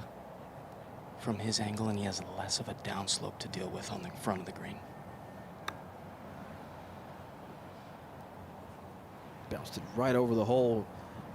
And you can see, we just saw two players miss the green, two different spots. They had to hit completely different shots to try to get it in close. And I think that's just what some of the difficulty is around this property. Just picking the right shots. A moment ago, this was putter Vabun Viria Sakal from Florida A&M. Did a good job with that, Steve. Tried to be prepared. Yeah. We just call him putter and just leave it at that. Didn't have the putter working for him there. I see what you did there. He's an absolute leader on that Florida A&M team. All right, over at 10, Bramwell, his second. 133 left. This whole location 20 paces on, just 9 off the right. This high towering shot bleeding a little right of the hole. That is one of the better hole locations. If you really want to make a birdie, you can find on this screen. You get that back left hole location, and good luck. Take advantage of anything on the right side at 10. Let's head back to the green at 5 and see if Marcelo Mexon can save his par. He's got a ticklish slider here. The wind is pumping off his right side over his right shoulder. The grain is going pretty much straight down. Tricky read to match up your line and speed. The one thing he has going for him is this pin is on a grain change, and he is on the side of the hole where the grain is consistent through the putt. And Doug, to Olin's point for those at home, where he said it's straight down grain, you can see that shiny visual. And then once it gets past the hole, you see the darker texture of grass usually means into the green. Yeah, so again, he has to be careful. We're going to have a lot of pace on this putt. Wow, that thing snapped. And now he's on that portion you were talking about. Came to rest against the grain. Over at 10, second for Sasha Robinson. Coming out of the sandy area on the right side of the fairway, just 84 yards left. Compact sand makes this shot easier, but he's got a lip in front of him. No problem there. Have some spin out of the sandy area. He's got all the shots, Doug. No, very impressive young man. Got the shots, got the demeanor. And he's got the coach. Got a great coach in Mike Rice. He's got another good look at birdie upcoming. Hey, it looks like that cloud coverage throwing some shade over the property at the moment. All right, over to 15, Alexis Fayetta. She's 3 under in the women's individual division. Got a 5-shot lead. And has had pretty much this thing on cruise control all day long. I'll tell you what, she's had 2 bogeys, 3 birdies, and an eagle. She's 3 under in her last 4. You see that on the graphic, and this is her 3rd shot to par 5. She can get up and down for another one. That sounded a little clunky, but maybe not. What do I know? Can we get 2? How about a kick in birdie to move to 4 under? No big deal. 3 under in her last 2. Soup and Raj that to save par. Hey, that had a lot of pace as it moseyed by the hole. And we've talked about it. We've said it, a couple times. Burko, this golf course, its defense is the chipping areas and the greens. There's no rough here. There's no rough to really speak of. It's wall-to-wall fairway and some of the best Bermuda grass you've ever played on. Now Mexon.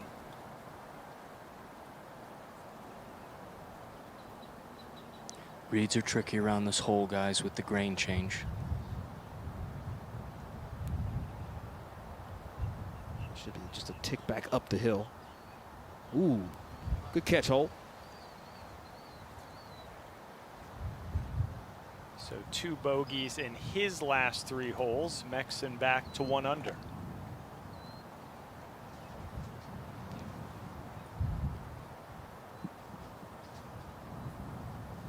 Soup and Raj, every 2.5 footer, Olin. Gotta keep that attention on point. Absolutely, especially late in the day. These guys have been out here for a while. Wind whipping over from his back. Just got to pick your line and knock it in. Tell you, well, it's been a spotless day until right now. First spilled shot of this opening round. 3 birdies and now that lone bogey. Supanraj back to 2 under. His lead is 1 over Mexon and Tyson as day 1 coverage of the PGA Works Collegiate Championship continues, and it's brought to you by Chase Sapphire.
We are back at the park in West Palm Beach, Florida. Day 1 coverage of the PGA Works Collegiate Championship continues, brought to you by PGA of America Reach Foundation. So all can love this game, and we love being part of this championship. 4th consecutive year being aired right here on Golf Channel. Let's go to the green at 10. Morgado, this for birdie. He could use it, Doug.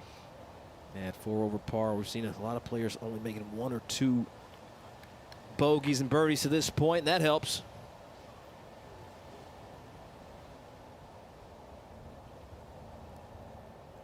Four top 10s this year for Morgado. And who are we on?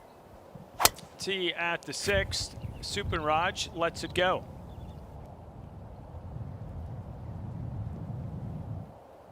No hold back in that swing, and look at the fairways just chasing. You said 3 inches of rain, Burko. 3 1/4 in the last 24 hours. Sasha Robinson looking to move to 5 under. Yeah, I got to be careful here. Play a little defense. Oh, not with that stroke. That's all offense. And another one that just singes the edge. That's 2 in this round for him. The same back at the 8th. All right, Mexon's turn at 6.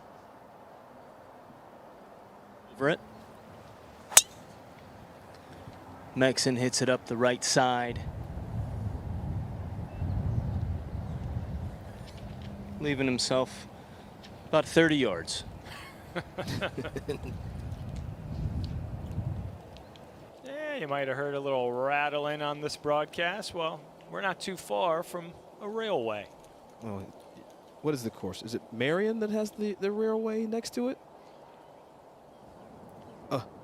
Well, you've got one in the Open Championship Rota. I'm not sure if Marion has one. Is it Oakmont?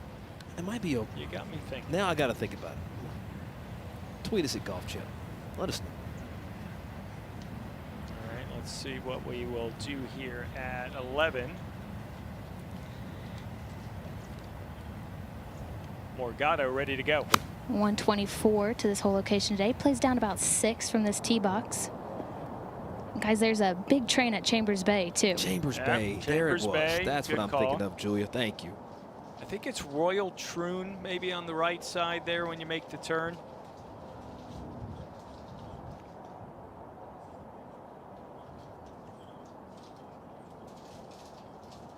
We weren't sure if the rattling was from the train or for Florida A&M.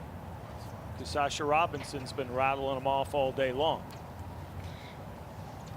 And he certainly has. The putter's gone just a little cold. The ball striking has been there. He has hit the ball really nicely today. Shown a little bit of frustration walking off that green just because he could be so much more under than he is right now. It's a testament to how well he's hit the ball today in really windy conditions.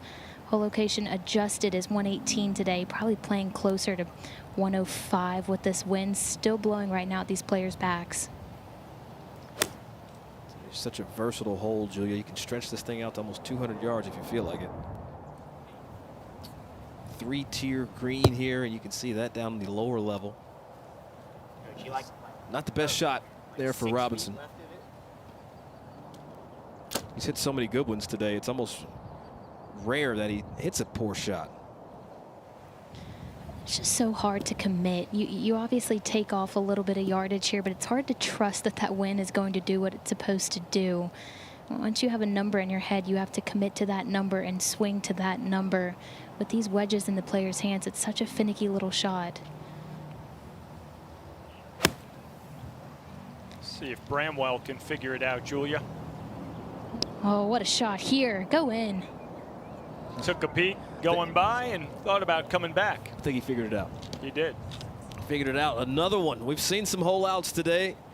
Almost saw an ace here at Gil Hahn's signature hole.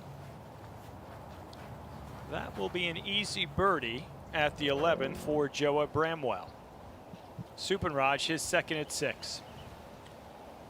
Supanraj. And that was a pretty well played shot. He was short-sided, didn't have much going for him. Had to make sure he took out the bunker. Now Mexon. Mexon left himself with probably the easiest leave. And that's just going to come up a little short. But from that angle, you have to make the mistake short. If that ball comes out hot, it'll go to the other end of the green. Doug, it's almost like they pushed it too far down there to have that little nervy 30, 40 yarder. Well, that's one of the the coursework that you do leading up to a championship. You need to double check that. You can't get the necessary spin to get in some of these corners or hold edges if you hit it too close to the green, but you also want to play aggressive, play a little offense out here. But sometimes you have to make, this is going to sound so stupid, but you have to make your defense offensive. All right, Joa Bramwell making his way up to the green at 11. And how about that follow from our hardworking crew high above? And he'll like that end result. You might be able to just say, hey, guys, I'm going to get out of the way here. I'll clean this one up, take a break.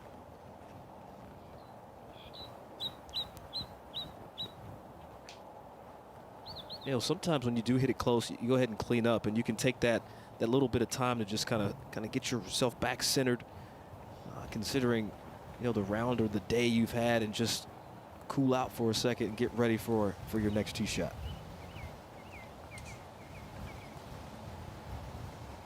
And that's what he'll do, rightfully so.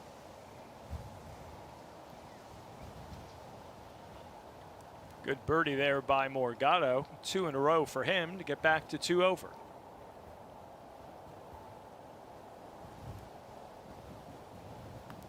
Went through a tough stretch in that middle of the front 9. Doubles at 5 and 6, but bounced back at 7, and now 2 in a row. We will keep it right here for looks to be Robinson next up. He will be up next to go. Taking a peek at his green reading book. Going up and over a pretty big slope here into the grain for the first half. And then once it crests that hill, it goes downhill a little bit down grain. So this is a putt here that you've got to be really precise with your speed control. As it gets a little closer to the hole, wants to pull a little to the left.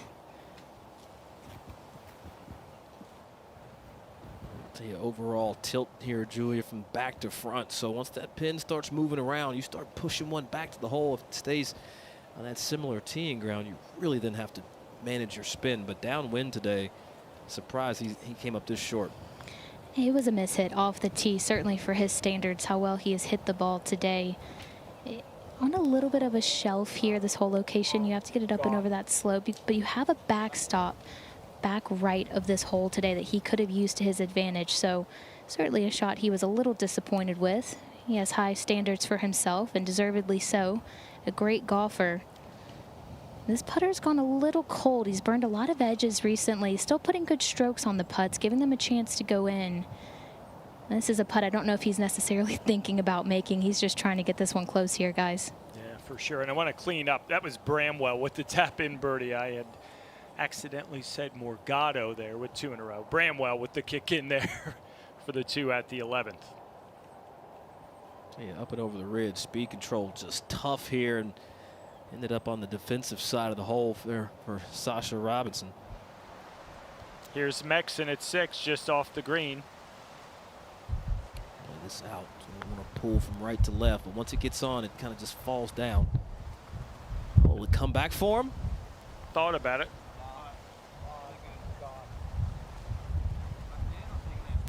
Tell you what, thought he made it at contact. Now, Morgado's putt here at 11. Well, Berko, he would love the same number. He'd Yes, love he a 2 would. here. Pretty similar putt to Sasha. Up a little slope. Goes back down just a little bit. This carrying more speed, though. He gave that one a chance. Yeah, thought that would end up a little worse than that. That wasn't bad. That's a pretty steep little knob you're coming up from the front of the screen. It's a different angle from Robinson's, though. So had a little more right to left in that putt. Doug, on a day like this, with the delays, you get up early. How do you still stay mentally in tune with what's going on? Well, I know what I do. I just go back to sleep, you know, or stay in the van or the car. But, you know, this generation now, they probably spend some time on the socials, you know, talking to some friends back on campus. Soup and Raj, long birdie putt at 6. So we see it so often at the highest level. You know, it could be a 10, 12-hour day.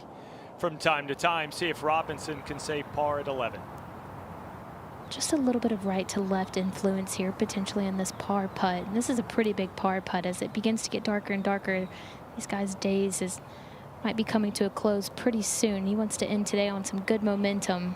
That's a good one there, sneaks it in. Hole catches it, and he is still bogey free through 11. Tell you, playing with no hat or no like headband, that hair blowing all over the place, that's hard enough to keep up with there for Robinson. Let's head over to 16, see if Alexis Fayetta can save par and stay at 4 under, and she can. How about this round she's putting together? Well, we're off the top. We talked about kind of what can happen when you get towards like 15, 16, 17, and 18, but she just got the party started at 14. Well, Fayetta cruising right along, 4 under, 6 clear of her nearest pursuer. Awfully impressive by the freshman from UNC Wilmington as we take a look at the scores on the men's individual side as well. And they are brought to you by Kohler.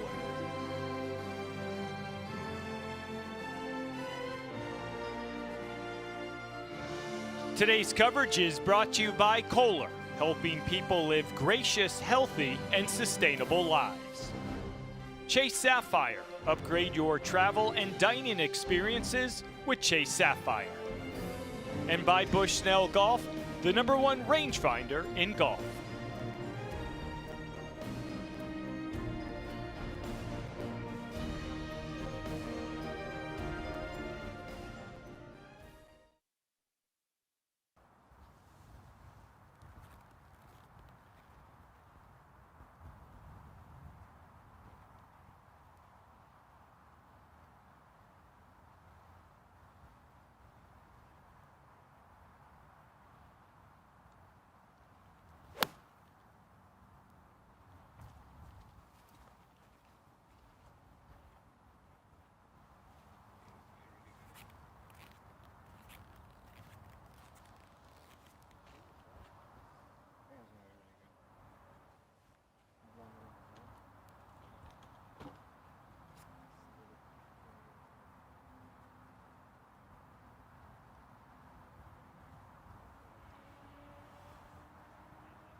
Back to the tee at 7.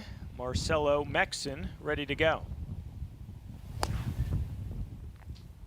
A quality strike right there. We had great audio. Not sure where it ends up. There we go. Straight downhill over the screen at 7. Good look at birdie coming right back up that slope. He's going to have to hit that as well. All right, let's head over to 17. We're going to watch the tee shot of Alexis Fayetta, the freshman from UNC Wilmington, 4 under par, and likely going to be able to finish up her opening round today. We will follow the tee shot with Tracer Technology, presented by Chase Sapphire. And it's going to be a quick turnaround, 7:15 a.m. Eastern Time restart for those that don't finish round 1 today. And they're going to try to push this all the way to the light. Stays on. Have to keep this right of the hole as best you can. Or maybe just left of the hole. Solid strike for our leader. Uphill putt. You can play putt from uphill here. You can do some damage. Got a chance to move to 5 under. We'll see if Fayetta can do it when we come back.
Second shot on the way for Supanraj at the 7th.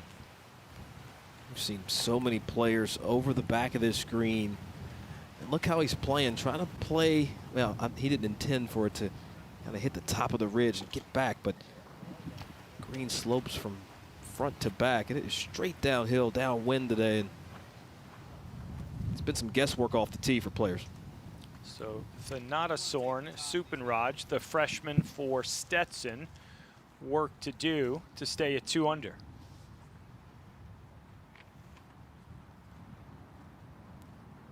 This place will keep you guessing, Doug. It'll keep you on your back foot it quite really often. will. You know, I think the designers, ownership group, just how they came together to make this the pinnacle of the area. You know, we're giving the course a lot of credit, but there's also all the other ancillary junior programming here that goes on, and it's just a phenomenal space. Fence Roy for birdie. Quick stroke. Just not having the day Joseph had hoped for. But again, his goals and aspirations are to leverage that PGA membership. It's part of that PGM program at Coastal Carolina. You referenced from Milwaukee Junior at Coastal Carolina.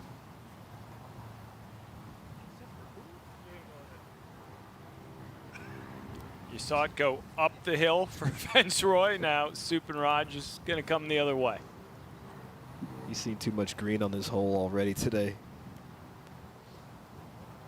But I like this hole and how pivotal it could be kind of in that outward 9 and where it sits, because if you get the wind, if you guess wrong, it can jump up and bite you. In college golf, if you're new to it, it's ready golf. So Mexon's like, you know what? I'm ready. Let's go. He's going to have to hit this with some pace. Uphill into the fan. Should be a tick against the grain as well.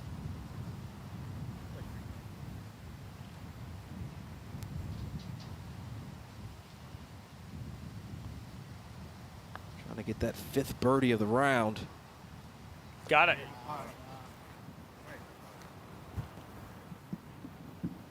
Been an up and down day for him, though. Burko, 5 birdies, 3 bogeys.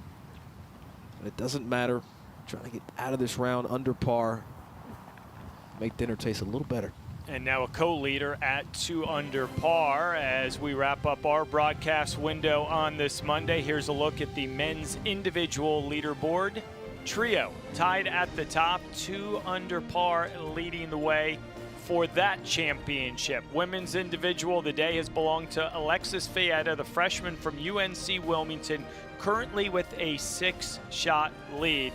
Awfully impressive stuff by Alexis on this opening day. Men's Division I team, Prairie View A&M. How about this charge? They're now 2 up on Florida A&M. Prairie View 1 under par. Take a look at the men's Division II. Morehouse in a 12 over for the women. Texas Southern leading the way. Coming up next, it's Golf Central. We're back tomorrow at 4 p.m. Eastern for day 2 coverage for the entire team. Steve Burkowski saying so long for now.